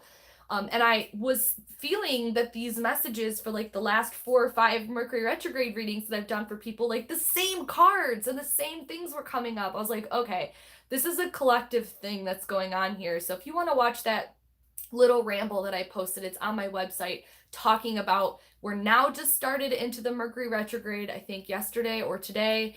And where I'm feeling like a lot of this energy is coming from is being able to use our communication and our thoughts and our voice in a direct manner. I did a reading for my week and it was swords. You are not alone in that feeling. Yeah, it's like, it was overwhelmingly like the same sort of energy coming through. Um, a lot of people don't want to be honest, want an honest opinion. Now I find myself asking if they really want for sure to know, but because I'm gonna be honest. Yeah, I did a monthly last week and got the Emperor. Okay, cool. Very cool, guys. I love, keep that conversation going if you want in the comments. I'm gonna kind of move forward with the rest of the stuff. Hey Jessica, what's up, love? Thanks for coming in. Think about the areas of disconcern. So yeah, she's talking about going into the meditation about it. I do feel like out of all the exercises, this might be a bit hard for people, especially for people who have struggled with meditating. So I think I like her suggestion on how she goes about it with active meditating, doing other things that need to be done and kind of letting your mind kind of just like go where it needs to go. This is her homework though. Her homework is first, write down every thought or idea or even a sliver of an idea that came to you during your meditation. Now, I want to preface that I do and I suggest a lot about automatic writing. And if you've never done this before, it is kind of tricky at first sometimes to like get into, but basically you sit down with a piece of paper and a pen, and if nothing comes to your mind, just start scribbling back and forth. Just start like moving the pen, get that pen charged up, and then as soon as a word or as soon as a sentence or as soon as an idea comes down, write it down. And you don't have to, it doesn't have to make sense. It doesn't have to be a paragraph or a page. It's more so like, I am thinking, okay, now I'm thinking about the laundry I have to do, and just put like doing laundry. And then now I'm thinking about chores. So put down chores. And now I'm thinking about eating. Now I'm thinking like literally, wow, my mind for real. Laundry, chores, and eating. That's me in a 3-sentence paragraph or list. So it's more so just like whatever comes to your mind, automatically write it down. That's really helpful too, because I feel like a lot of people who struggle with writing or journaling or things like that, it's because there's so much going on or they don't know where to start. Like just literally list anything that comes to your mind. Sometimes to get more used to this, it's helpful to pick like a topic. So I did this and I suggested this, I think, as one of the homeworks as well for Earth Magic when we first started Witchy Book Club. Take an element, right? So take like air or water. Let's say you did water because that's the one I started with. Automatic write everything that comes to your mind as quickly as possible with water. Anything at all. Bath, water, chalice, cups, mermaids, seahorses, blue, turquoise, waves, all that stuff. And just go through and start listing everything that connects to you with that topic. And that's kind of how you can get into automatic writing. So then she goes, did you think I want to pursue an MFA in poetry out of the blue? Write that down. Did you fixate on current work stressors? Make a list of them. Did you think about your day job and how you really don't mind Monday mornings? That's important too. Answer these questions. Is your job truly supporting you? If no, what are 2 action steps that you can take right now to be sure that your job is working for you, not against you? How are you stimulating yourself outside of work? Do you feel challenged and fulfilled? If no, how can you fix this? Let me go back to the comments. Jessica says, I haven't read this one, but it's on my wish list. Hi, Nikki. Food. I love how Julia Cameron explains in the artist's way. She says 3 pages. That's a lot. But it's surprising how it starts to flow. Exactly. And I was doing daily pages, like from the artist's way, 3 pages a day, and I found that even that was a lot. And so right now I have a journal that's like 1 page. If I can do 1 page, And if I want to do more, great, but sometimes just one page does a lot for me to clear up and get the gunk out of my head and all of these ideas and feelings out and put it into a concrete physical form. I love the idea of using the elements as a prompt. It's really fun actually to just kind of automatic write about whatever comes up with the elements for sure. So yeah.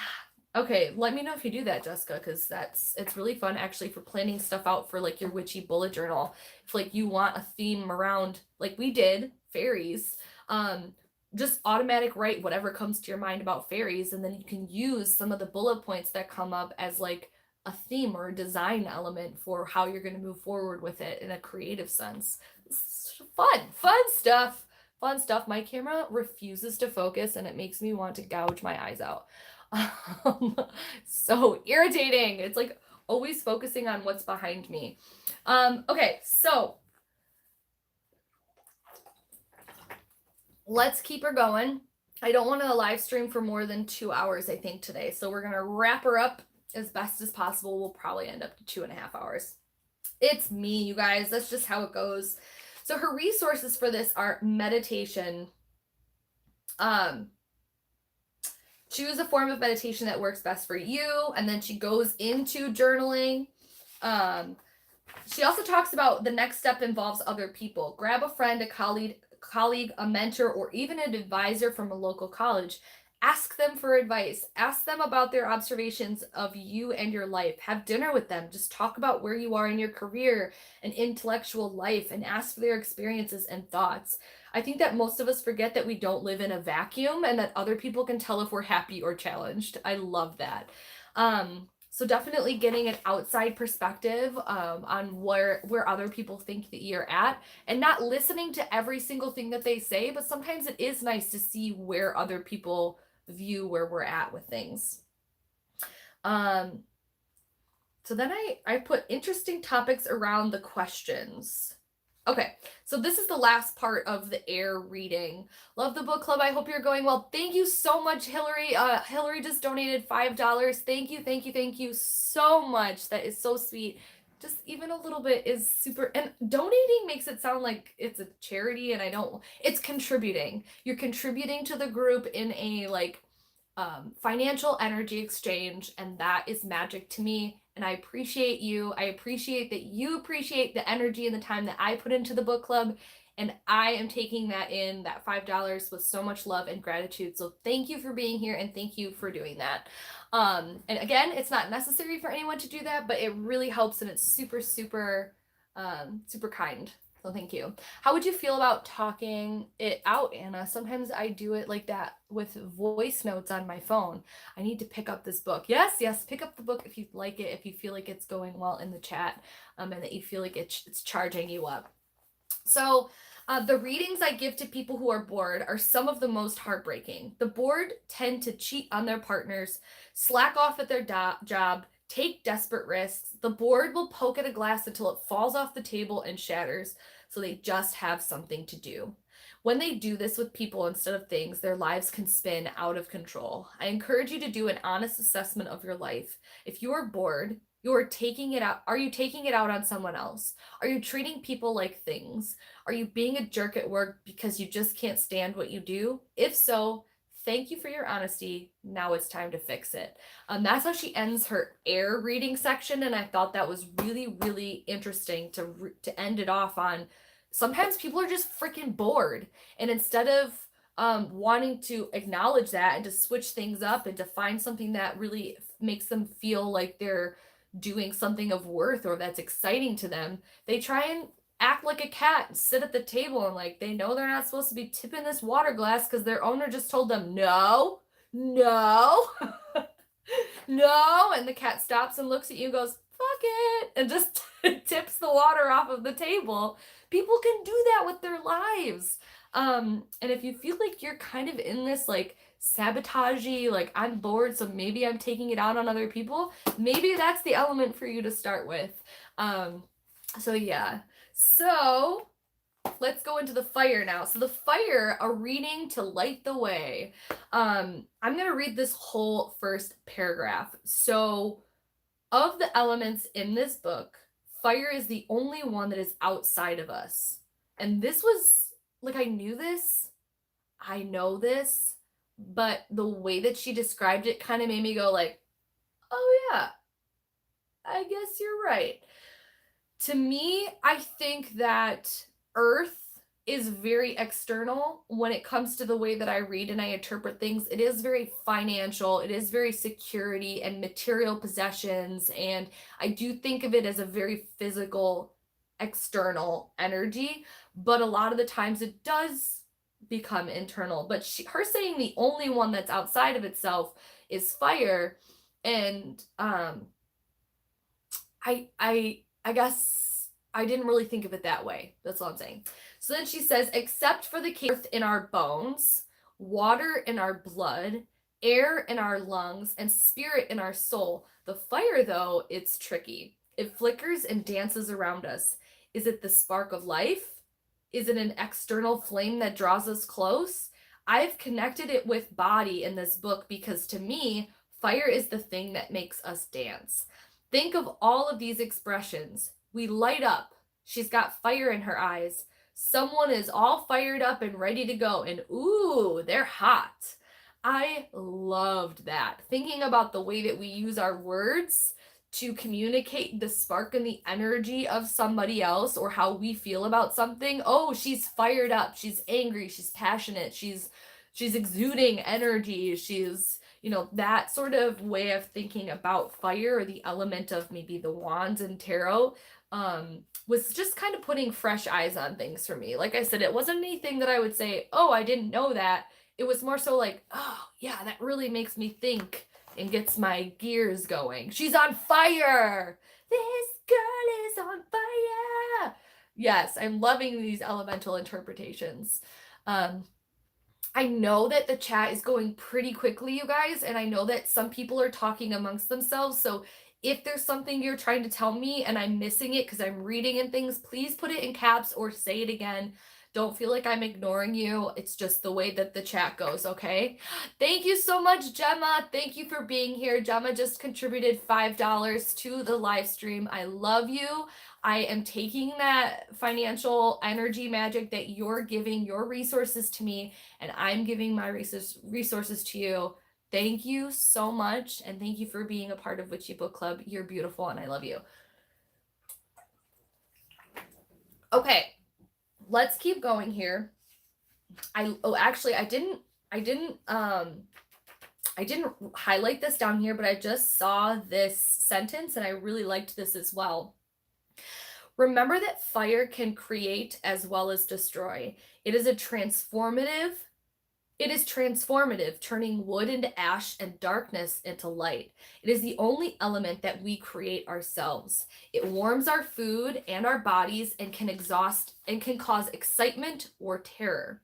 From the smallest spark of hope to a raging inferno, fire is best when it's in our control, when we tame it and give it specific boundaries. Fire can enhance and brighten our lives. When we lose control is when it either goes out or consumes us. I love that. I love that so much. I really, really am connecting with the way that she's talking about fire. So then she goes into talking about how she's connected with her body or didn't connect with her body. She goes into great detail about when she was pregnant and how it almost killed her. And then she finally had the baby and was getting back to normal, and she got pregnant again by accident. And how she really felt this sense of worth being lost over not being able to have control over her taking care of herself and her chores and her babies. And this really tugged at my heartstrings, and she goes into great vulnerable detail about this. And even though it was really outside of like the book, she was giving you like, she was really connecting with you and how she feels about this in her life and what her big change has been. I underlined this. What I needed to do and what I need you to do is meet yourself where you are. Right now, I kept holding myself to the expectations set by the physical performance of yesterme. I just love the way that she's so honest and really like simple with the way that she approaches things that are quite intense. What are you guys saying? I tend to hurt myself more than others. Oh, Victoria, that's something that at least you recognize within yourself, and maybe you can move forward with a consciousness around trying to make more balance in that. This book club is awesome, and you're beautiful. Hold on. You're the beautiful, responsible. I think I know what you're saying, and thank you so much. I'm so glad that you're here. It's so fun. I am so glad that we're back to this and that we're talking, and I feel charged about just discussing super cool concepts around things like tarot or magic or self-improvement, self-development, and witchy things. That's really, really what charges me up, as you can see. Okay, so this is another part on chapter 5 on page 90 that I highlighted. We need to get you to the place where you feel like enough to. There are a lot of body related issues that I've dealt with in the fire reading. I've talked with people about disability, unhappiness with their weight at either end of the spectrum, body strength, gender transitions, or just a general meh unhappiness about the size of their belly. This reading is not about what other people think of your body. I just got a phone call, so I was trying to exit out. Sorry. This reading is not about what other people think of your body. This is about you and what you think about your body. If we can get to the place where you feel solidly in your skin, where you feel present and engaged and in control, whatever your challenge is, you will have a sturdy place from which to face it. Yes! Ah! I love that so much. And again, then she goes into the example for the spread and a couple readings that she does from other people. I highlighted this sentence: let it get to a place where you can breathe without pulling strands of your past into your lungs. That is poetry. So I'm going to kind of go a little bit faster through this, and we'll talk about the exercises she has for fire. My English sucks, sorry. Oh no, that's totally okay. I was trying to like process where you were going with it, but I got the gist. You like the group and you're happy to be here, and I'm happy that you're here too. Time to grab a broom and clear out which no longer serves you inside and out. Nikki, you're amazing. I love you, and I'm so grateful that you're here in the chat. You're such a wonderful help. I really, really, really appreciate you being here, and everybody else being here as well. But Nikki's really helping to like still talk and answer people's questions and have a conversation about things with Victoria, whoever else is talking, while I'm still doing this. So you guys are just awesome. This is great. Also, something that I saw in here that I loved was an interpretation about the Tower card. And I highlighted this because I was just, again, like, yes! Sometimes you need to set the past on fire and let it light the way to the future. It's not comfortable, but it's a lot more comfortable than cuddling up with decay. Woo, that is powerful words. Talking about the concept behind the tower, a lot of people talk about the tower as like, I didn't want it to happen. I didn't want change to come through, and something fucking knocked me off my tower. A big lightning bolt came, or a big earthquake came and shook up my whole world. My husband or wife cheated on me, or my dog or cat died, or I got laid off from my job, or these really, crazy life circumstances just threw a wrench into things. But in this circumstance of the reading, she talks about using the tower to make change for herself. And that line of, it's a lot more comfortable than cuddling up with decay. If you know that something is needing great change and that you need to sweep out the foundation of your home, as hard as it is and as difficult as it is to really kind of lay that new foundation and work, it is better than cuddling up with decay. It is better than living in a house with black mold. It is better than living in a house where you know that the roof could fall in on you at any second. Take that and translate it into your life however you need to, but what powerful words that is. I'm going to read it one more time for you guys. Sometimes you need to set the past on fire and let it light the way to the future. It's not comfortable, but it's a lot more comfortable than cuddling up with decay. Hell yeah, Melissa. If you're watching this, I love you. The Ace of Swords is the brain of the tarot. Okay, I just kept highlighting things. I loved it. Let it all rumble and fall down.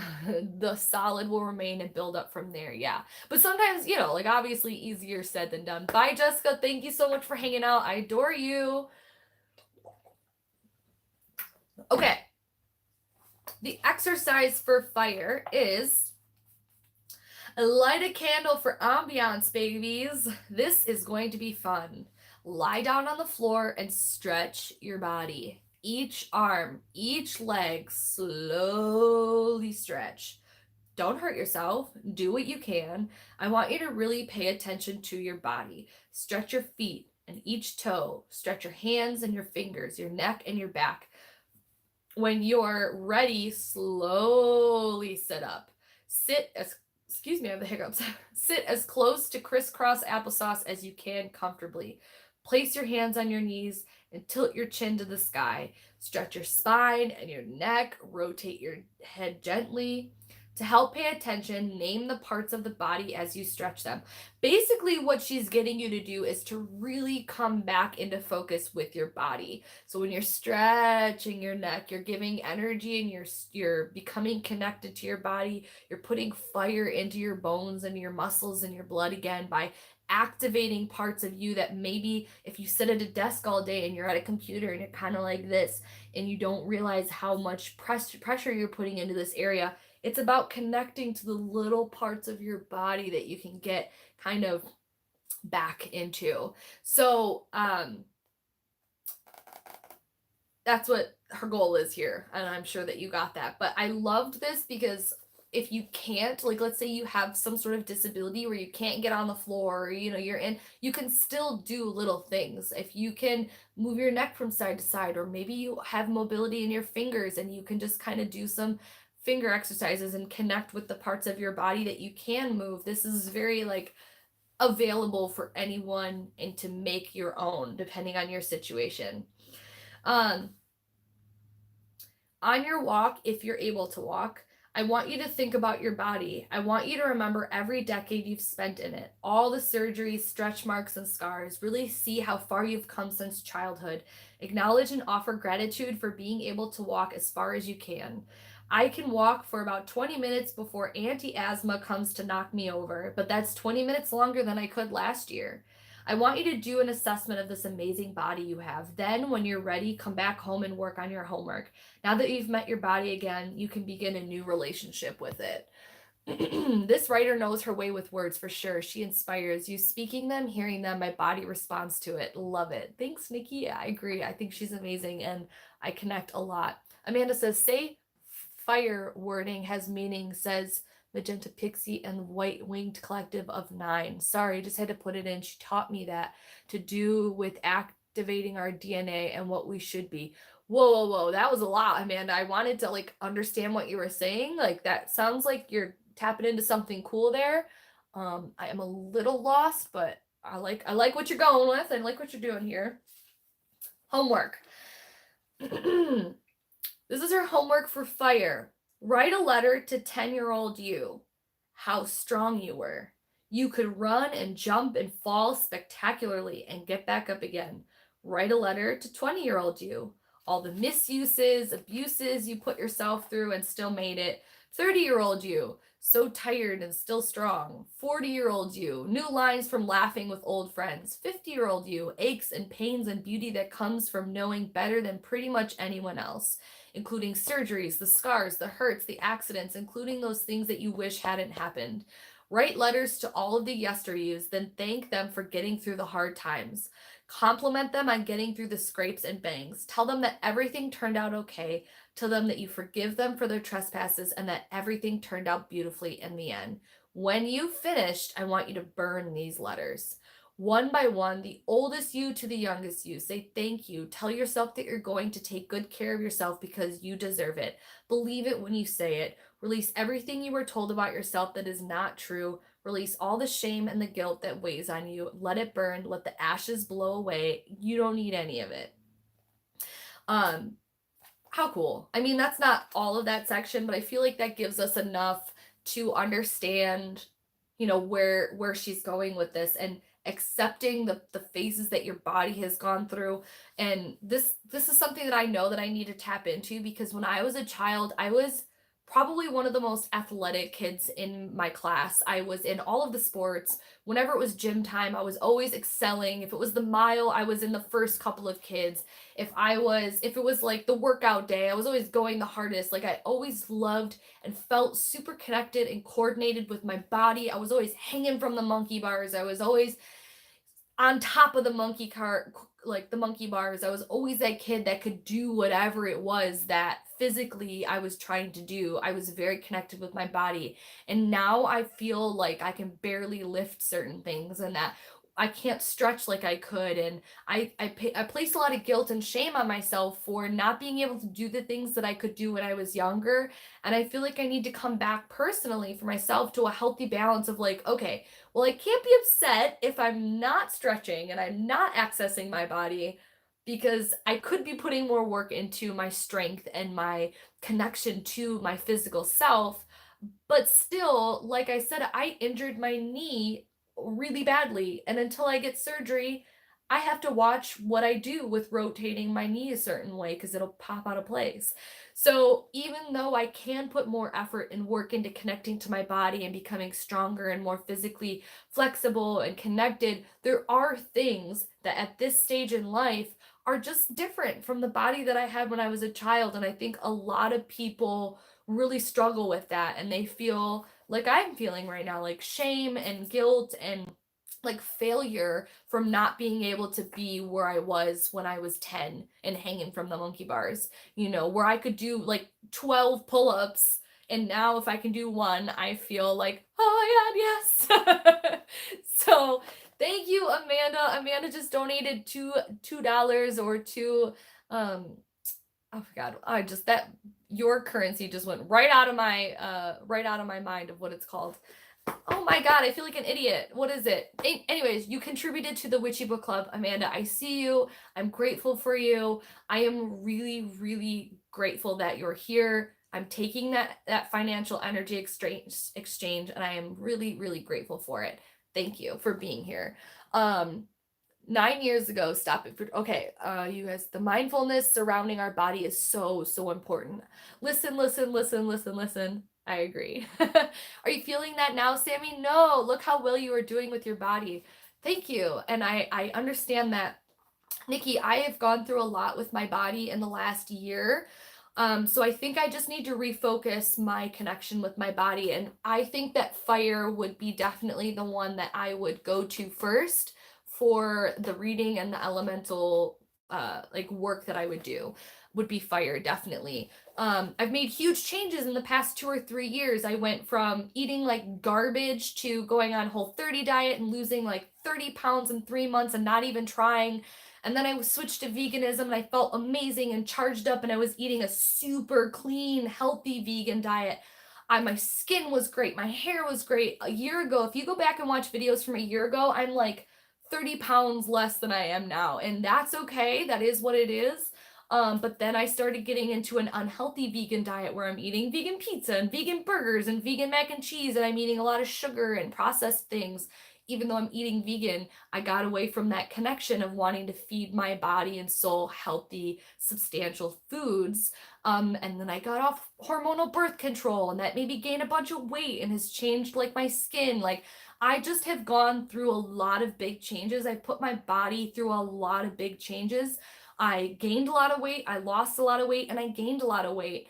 And I'm back to a place where I feel like I'm just a little like disjointed from my physical self, even though I'm very proud of the journey that I've taken in the last few years. I'm not trying to put myself down. I just feel like if I could use any of these elemental readings, it would be personally for me fire, because of how much I've gone up and down with weight and with confidence and with focus on what I'm putting into my body. It's just been a whirlwind really for the last 2 or 3 years. So I don't want you to think that I'm talking bad about myself. It's more so just like, whoa, whoa, whoa. I need to start stretching again. I need to connect with myself. What do I want from my body? What am I fueling my body with? What's important to me now? Things like that. So I hope that I explain that a little better because I don't want people to think that like I'm hating on myself, because I've done a lot. So you're still doing great, but maybe more balance and taking time to come into your own body again. Yeah, you know, and respecting my body, because it's really easy being a vegan to be like, well, I'm vegan. No, you can have like a shit fucking diet and be a vegan. You can eat a lot of sugar and a lot of processed foods and a lot of junk food and still be vegan and not take good care of yourself.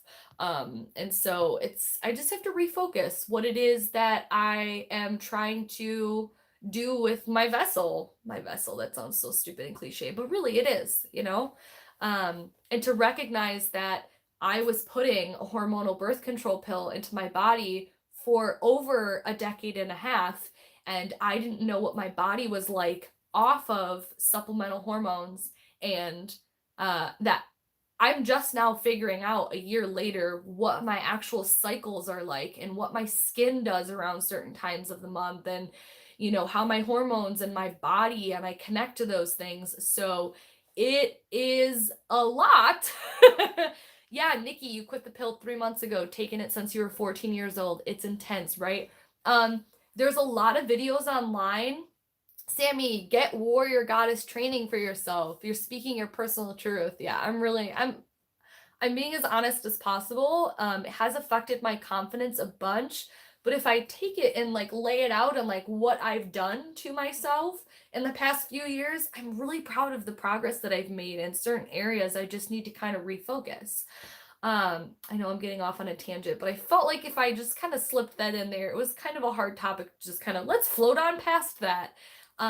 Yeah, there's a lot of videos online, like I quit the pill and like why it's amazing, and like there is a great many benefits that I have felt with quitting the hormonal birth control for myself. Um, but there's a lot of things that I've struggled with since then that I did not see coming, that really didn't take place until 6 to 8 months after the pill really was getting out of my system. And I am over a year now not taking it, and I am a completely fucking different person physically. And I know that a lot of it had to do with being on the pill.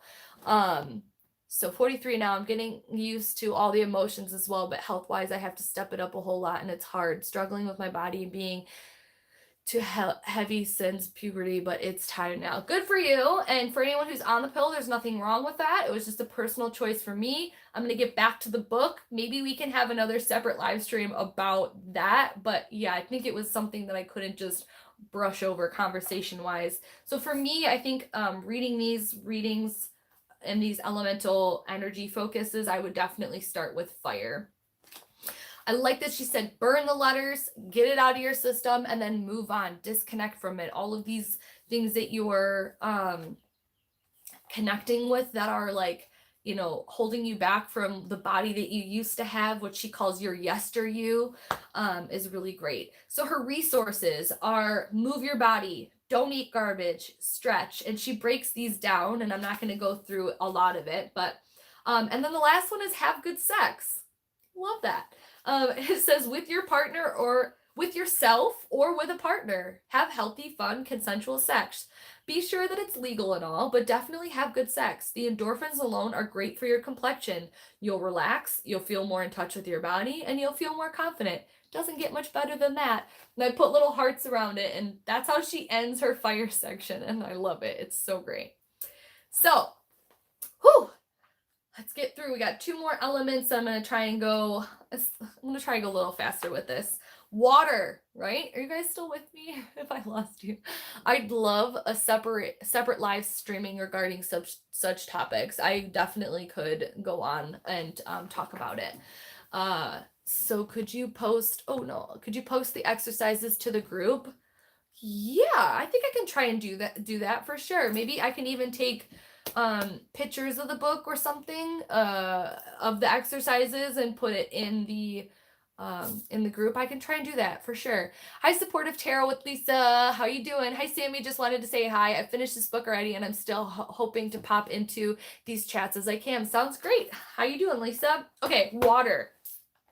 A reading to help you float. Water is emotion, it's our heart. The moon affects the tides, and we're 60% water, so it stands to reason that we're affected by the moon too.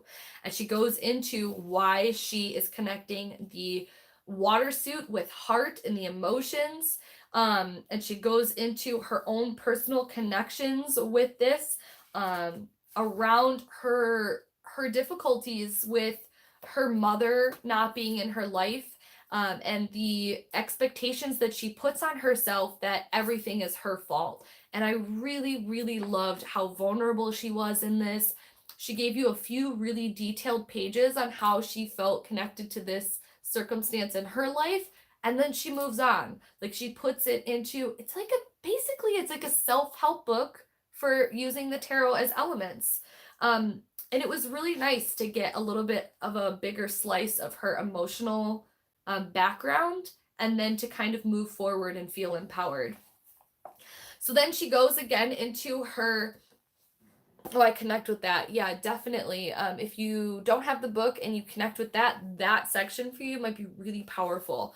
So then she goes into her sample readings again. Now for water, we have our tarot spread, what the cards mean. Thank you for linking the Facebook group, Nikki. Again, you are a rock star. So then she goes into her example readings for people. So she breaks down what the cards mean for those people, gives you really great examples of how to read the cards for that element. Let me get to the exercise. Okay, so the exercise for water says, I have learned from my friend Kiva. Keva? I'm going to say Kiva. I don't know if that's right. I was feeling pretty low one day, and Kiva told me to write down everything that I was afraid of. I want you to list all your concerns. What's bothering you? What came up in your reading? Concerns. I'll lose my job. I'm screwing up my kids. I'm going to get a divorce. We're going to go broke. I'll lose the house. My parents will die. After you write down all those horrible things, make another list on the other side. And you can see that she's given like an example here. So this is her concerns. And then on here, she's taken a concern and turned it into a hope. So I'll read. So for I'll lose my job, the hope is I will always be happily employed. The concern is I'm screwing up my kids. And the hope is my kids are healthy and smart. So you can see what they're doing here. I'm going to get a divorce. My marriage is solid and we are crazy in love. We're going to go broke. The universe will always provide us with enough. I'll lose the house. We will always have a happy home. My parents will die. My parents will live a long and healthy life. So these concerns for her, she's put almost in a very cliche positive affirmation style, but really it's just taking what the concern is and what your absolute best outcome hope is from that topic. I'll lose my job. The hope is I will always be happily employed. So now she wants you to tear the page right down the middle or use scissors, your choice, go crazy. Take the left side outside and burn it in a safe place. Watch that page of fears catch fire and burn away. Take the right side and decorate it. Get out your colors and gel pens and stickers and adorn your hopes and reality. Either post your hopes somewhere, someplace you'll see them every day, or tuck them in a journal as a bookmark. Make them prominent in your life and believe your hopes. And then she has this like beautiful section of hopes here with little stars where it says, I will always be happily employed. My kids are healthy and smart. My marriage is solid and we're crazy in love. The universe will always provide us with enough. We will always have a happy home. My parents will live a long, healthy life. After this exercise, go take a bath. Soak it all up in the good energy from the compliments you've paid yourself and the hopes you've invested in. Soak in it and let those complaints and problems go with a quick shower. You shower after a bath, right? Because it's like people soup. I love it. I love it. That's it. I need this book. We'll get it as soon as I can. I love it. Victoria says Chiron is going retrograde today. Top of Mercury, Saturn, Neptune, and Jupiter. No, astrologically, Victoria, we got a whirlwind going on. Yeah, so and Lisa said that's such a powerful practice. I loved that exercise and so easy. Like so fucking easy everyday magic that you can do. What are your concerns? List them down. What's the best possible hope and outcome from it? List it right next to it, cut off the fears, burn it, and focus on what the positive outcome is from. Like, so simple, but so really, like, so powerful. I didn't know what to expect from this book, but it covers so much. It really does. She does have an important in here and important in section. If you think you might be depressed or suffering from anxiety, please call someone to get help. You are not alone, and there is always a way out. Remember that depression and anxiety lie, and sometimes your serotonin reuptake inhibitors need a hand. Sorry, I'm like really stumbling over my reading. I'm trying my best. Practice being kind to yourself. If you catch a nasty thought, go through your brain, counter it with something positive, and take a deep breath. You're doing the best you can do with what you have. And she also lists out of wonderful resources, hotlines, National Domestic Violence Hotline, Suicide Prevention Hotline, Substance Abuse and Mental Health Service Administration hotlines. I fucking love her. This is amazing and necessary, especially in a self-help book, to recognize that sometimes you need other people to rely on and other resources. So I really, really, really liked that. She talks about music and art and flowers, things that she does to make changes to make herself happy and to change her environment and her attitude with art and with music, with flowers, plants, and herbs, restraint for empaths, gratitude journal, and community. And she gives a lot of great little blips about how to move forward with changing up your circumstance and charging up and clearing out and cleansing out your emotional status. So there is so much that I picked up from listening to this review that I can use. I love this. Thank you. Thank you. I'm so glad that you are enjoying it. We're only halfway through this book. We're going to have one more live stream on the second half, and I have no idea what to expect, you guys. We have one more section to go through, and we'll talk about where we're going to go next live stream and what to expect moving forward from this book, and then how we're going to pick a next book in the next live stream. I'll tell you the date and the time of the next live stream, so bear with me. We're almost done here. The last part, the other icons don't cover it. You're cute, Nikki. I love it. Okay, so Spirit, a reading to bring you connection.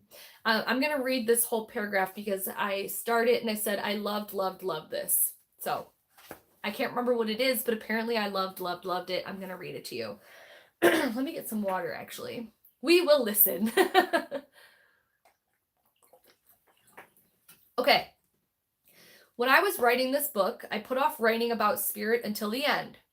We are all so diverse. We all seek spiritual enlightenment in different ways. I didn't want to presume that all readers have a spiritual path, and if you did, I didn't want to presume to guess at what that was. I'm not trying to tell someone how to believe or if they should seek anything in their spiritual life. So why did this feel so big and important? I think that I figured it out. Regardless of your path you're on, everyone is seeking to feel connected to our communities, to our earth, to each other. That sense of connection is what makes us the social beings that we are. It is why we have compassion and empathy and sympathy. The connection that we feel in this world is what makes us a part of something greater than ourselves. It forces us to look outward instead of inward and focus on how we can make the world better. How can we help? How do we align ourselves in right relations with our people? This is very prominent right now with this online space. You can use the spirit reading to look for direction in a religious or spiritual sense, as well as for which direction you can go with your spiritual gifts. And then she goes into her connection with being raised in a Catholic household and being brought up in Catholic schooling, and how it didn't work for her, and how she tried to find other avenues that connected to her, and how she found paganism, and then she's married someone that comes from Jewish background, and how she took a test about what was it? Belief-o-matic spit out top 5 organized religions that aligned with her. She just tried to find a community and a space, a spiritual connection with other people or with herself that resonated with her. And it was interesting to see where she landed and how she did work, and that sometimes things just don't happen to you, and sometimes we come from other religious kind of structures, and maybe that works for us and maybe it doesn't, and the process of kind of learning who you are and where your beliefs fall. Or maybe you don't want something organized, maybe you don't want structure around anything, you just want to go with the flow and feel and move through things as you need to. But I think even recognizing that in yourself is helpful as well. So the spirit reading, so she goes again, this is a little different than the rest of them, but she lays out the reading, how many cards, what they all mean, and she gives examples. She's got Siobhan's reading. She goes into the breakdown of all the cards and what they mean and how she interprets them. She's got one for this guy named Aiden. And then we're moving forward to the exercise. So the exercise for spirit is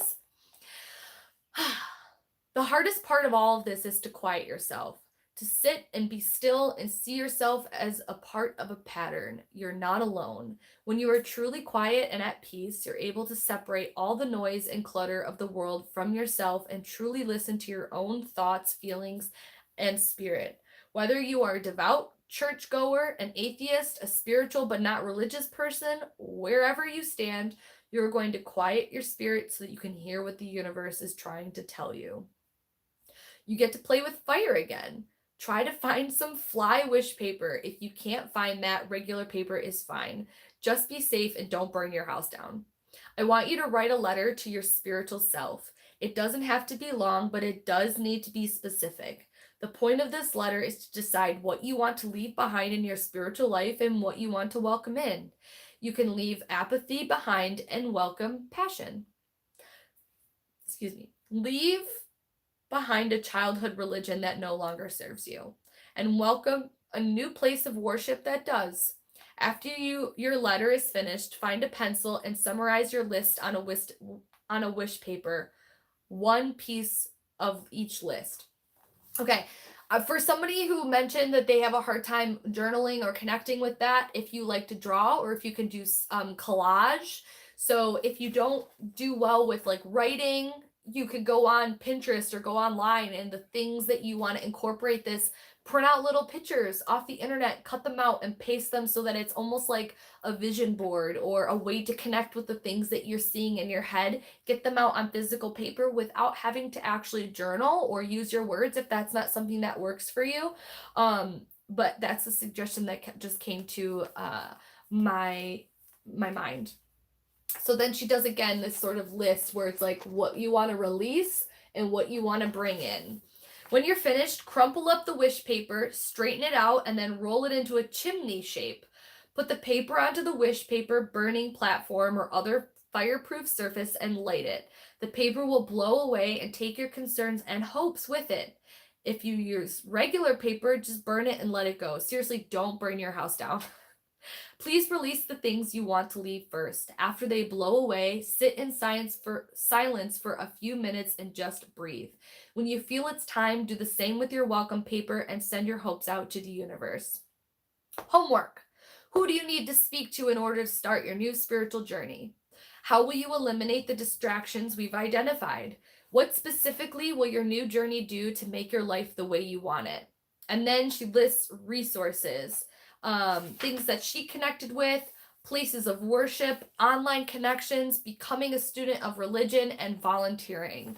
And that concludes the section for our live stream today. You guys, we got through it. It's 2 hours and 10 minutes later, but I felt like this was such a deep, connected subject or focus to put on yourself to kind of break things down in your life as elements using the tarot, and really just kind of taking a look inward at self-development and self-evaluation and what you need, what you feel is blocked. now going through all of these, now going through these elements and these areas that we really kind of broke down from her writing in her book, where do you guys feel like if you were to do one of these that you connected to the most? Is it sit in science? I could do that. The planets and beyond. Anyone? Bill Nye the Science Guy. This was awesome. Thank you. Don't run away just yet, though. I am enjoying this. I'm not. I might have to take a pee break before I come in and I announce the second half live stream date and talk to you about a few little bitty things. So actually, I'm going to do that. I'm going to go run and use the restroom because my bladder is that of a small child or a 9-month pregnant woman. And I can't hold my bladder. So I'm going to go pee really quick. Let me know in the comments and I'll come back to it and we'll break it down. Where did you guys connect to the most? Did you feel like you wanted to access into your body? You wanted to do the fire? Do you feel like stagnant in your what's activating you and feeling bored or feeling like you need to connect with your job and you would do the air reading? Do you feel like you really want to connect to the spirit reading? Let me know and how you might move forward with this, and then I'll come back, we'll read, and we'll talk about it. Okay, Sam's infamous pee breaks.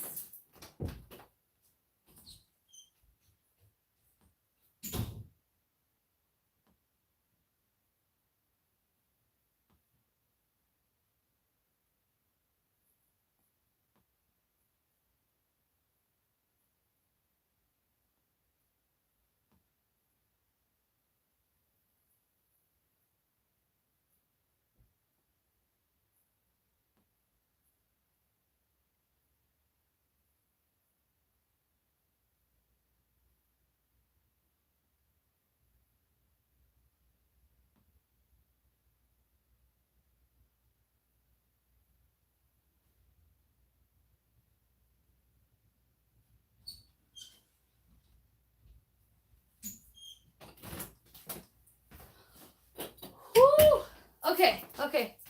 Okay, I'm back. All right.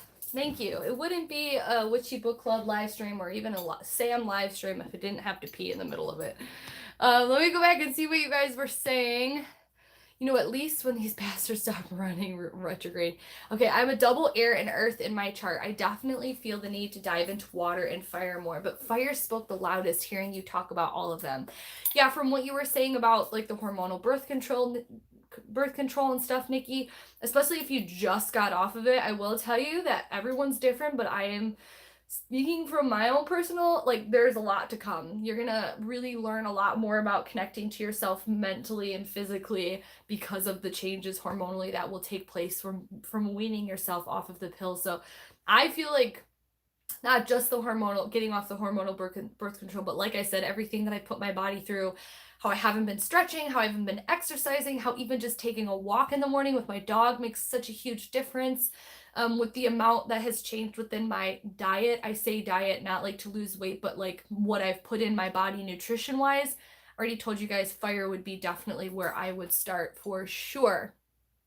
I connected with bored and wanting to write the letters to myself. That's awesome. So the air reading, it sounded like from what I could see you and Nikki talking about in the comments that definitely is somewhere that could be helpful to focus. And I have no clue at all. I think Mercury goes upright again at the end of July. It does. So Mercury just went retrograde. If you guys, I'm going to plug myself and it's shameless. I don't even care.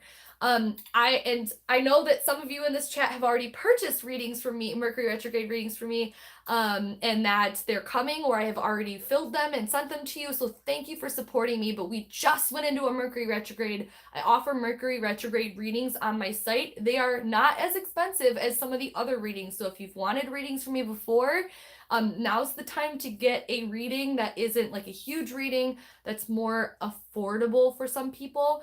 And I talk about what's coming up with Mercury retrograde, what energies are presenting themselves to you, how to focus going into the Mercury retrograde, things to look out for that might present itself, what Mercury's lessons are going to be for you in the next month and a half, and how it can kind of keep going, snowballing through the rest of your year. So if you want something like that and you're looking for more insight onto this retrograde season, hit me up. Hit me up on my website, samanthamenzo.com. It'll be linked down below. And for those of you who have already purchased readings, I love you. And I can't wait to sling the cards if I haven't already for you. So thank you. Oh no, I thought I was almost better. Water reading is where I would probably start. So emotional connection to yourself and how you're feeling. Definitely, I loved the fact that she broke down like hopes and fears and cutting them off and then just having this like beautiful colored fancy like manifestation list. Plug away. End of July, I'll be drooling and seeing pink elephants by that time. Oh, I love retrogrades, and that's what I have to tell myself is that I love them. They teach us so much, and then I am so grateful for the evolution of my soul during retrograde times. Because if I don't see it that way, I will allow myself to get sucked into the negativity around it. But yeah, sometimes they throw you through a loop. Hillary, I purchased the reading yesterday. I'm so excited to hear back. Yeah, you were one of the ones that I saw when it came up. I was like, Hillary! I'm so excited to read the cards for you, Hillary. I saw your reading yesterday and I'm so grateful. I'm going to try and fulfill it as quickly as possible. And I did get one or two other readings yesterday, so I'm really excited. Thank you for supporting me. For anybody else that would like a reading, they are available. And they're not, oh, the Mercury retrograde ones are only available during Mercury retrograde time. So anyways, let's wrap this up in the next 15 minutes or so. I'm going to tell you that we're going to break this book into two parts. So we did the first part. If you've just picked up the book and you haven't gotten to the section that we read through, you have time. And then we're going to be covering the rest of the book for the second live stream. So there's only going to be 2 live streams for this book, and then we're going to be picking another one and moving on. And I have a lot going on in this next month. I wanted to do the live stream in about 3 weeks, 2 weeks or 3 weeks. 2 weeks for me just felt a little too soon, and 3 weeks I'm going to be camping. So we're actually going to go quite a long time until we come back and get to the rest of this book. So I think it'll be good, and it'll also be kind of irritating because we'll have to wait a really long time for another Witchy Book Club.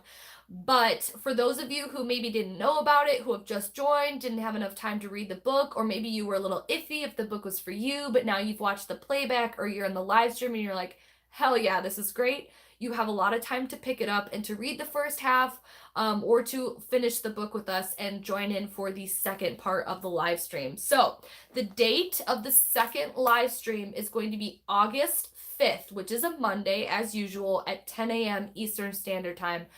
Trust me, I will be plugging this all over and reminding you guys. It'll be in the description box. I will put it in the Witchy Book Club Facebook group. It will be on my Instagram stories. It will be all over. But again, the second half live stream for Witchy Book Club will be August 5th, which is a Monday at 10 a.m. Eastern Standard Time. So like I said, you guys will have pretty much 4 weeks. 1, 2, 3, you'll have 4 weeks. Now, I am going to probably be popping in live once or twice in between there on Mondays at 10 a.m. Eastern Standard Time for just like a chat and ramble, and we can do this and not have the book as a focus, but talk about whatever you guys want, because this is a good time for me. But I want there to be a very comfortable breath in between this really intense conversation around the book, letting people absorb the content, work on the content, dive into the content if you haven't already. And so that's it. That's what I have to say. We're reading the second half of the book, Tarot Elements by Melissa Sanova. So it's chapter 8, page 149 to page 260. So it's just over 100 pages. And I know that most of this back section is basically just her interpretation tarot card meanings. So maybe this is something that you're going to get through real quick. Maybe you've never picked up tarot and this is going to be kind of a large read for you.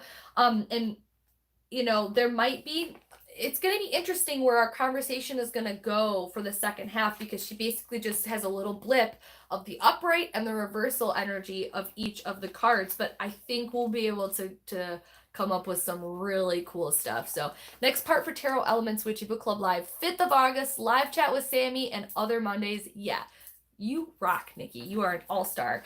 Yeah, and so that's what I'm doing. We got 5 weeks to pick it up. If you want to pick up Kitchen Table Tarot as well, it is her other book. It's very similar to the reading and the style, Like I said, even if you don't do tarot, it's really great to kind of think about things a little differently. So that is that, guys. If there's anything else that you want me to cover in the next few minutes, let me know. Did you have questions? If there's more conversation that you want to have outside of this live stream around the book, around it, if you do the homeworks, if you do a homework, if you do a reading, if you decide to go in further and you want to share your experience or other books that you're loving, that is what the Witchy Facebook group is for. Again, I mentioned this in the beginning, but if you didn't know or you didn't hear it, you came in late, the Facebook group that Nikki has linked, it's facebook.com/groups/witchybookclub. Answer 2 or 3 questions, get in the group.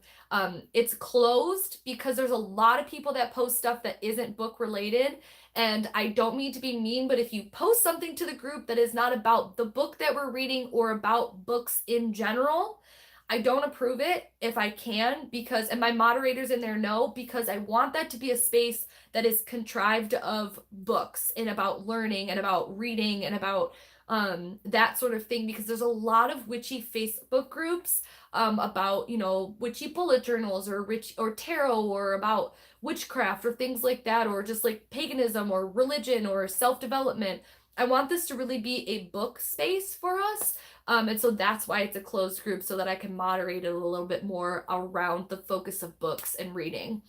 But that's where you can share. Other people can go live in there. So if you're like really charged up and you want to talk about it yourself, feel free to go live in that group. Don't be afraid. Everyone's super nice and supportive. And we'd love to have you in that group. Victoria, I really like the Tarot Bible. It's cheap covers. Let's say, so you're giving suggestions on books.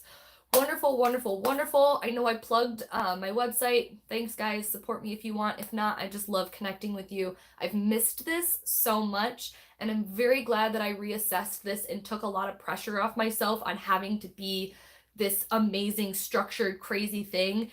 Structure is very important to me, but weekly live streams, how it was before, was really difficult. So I'm making this so that I don't burn out, because it is a lot of time and energy to focus and set time aside to do the live stream.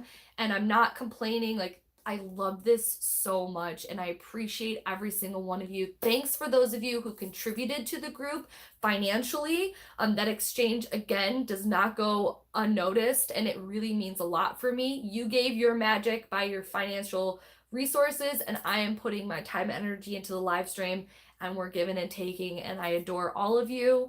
Yeah, just thank you so much. And I think that's it. I will see you guys soon. Anything else I need to talk about before I go? Anyone have any questions? Thank you for all for being here and sticking out. We've had a lot of you for 2.5 hours. There's been quite a bit of you that have hung on, and I adore you all. I think that's it. I can't wait. If you guys are watching the playback, I can't wait for you guys to comment down below with any of your thoughts. Feel free, please. This book club is about interaction on a community basis, because it's just me talking right now to the comments of you guys. So feel free to incorporate and to feel included any way that you can. I love you, and I hope that you have a beautiful, wonderful, magical day. Oh, one last thing. If you guys have the book, or you are watching the live stream and you share it, or you're like feeling charged up, Melissa Sanova, the author, knows, she's so cool, pretty tight. We had her actually in a live chat when we were doing Kitchen Table Tarot. Also, the playlist for when we covered this book in Witchy Book Club is on my channel, so if you want to rewatch that and get charged up about this book, it's on here too. Please tag the shit out of Melissa Sanova on Instagram if you have this book or you watched the live stream, because she knows that we're covering her book and she's super excited, and I know that she would appreciate knowing the people who are focusing on her writing, because I just think that she's amazing. And so let's just make her feel really loved and embraced and tag the crap out of her. That's it. Have a beautiful, wonderful, magical day, you guys.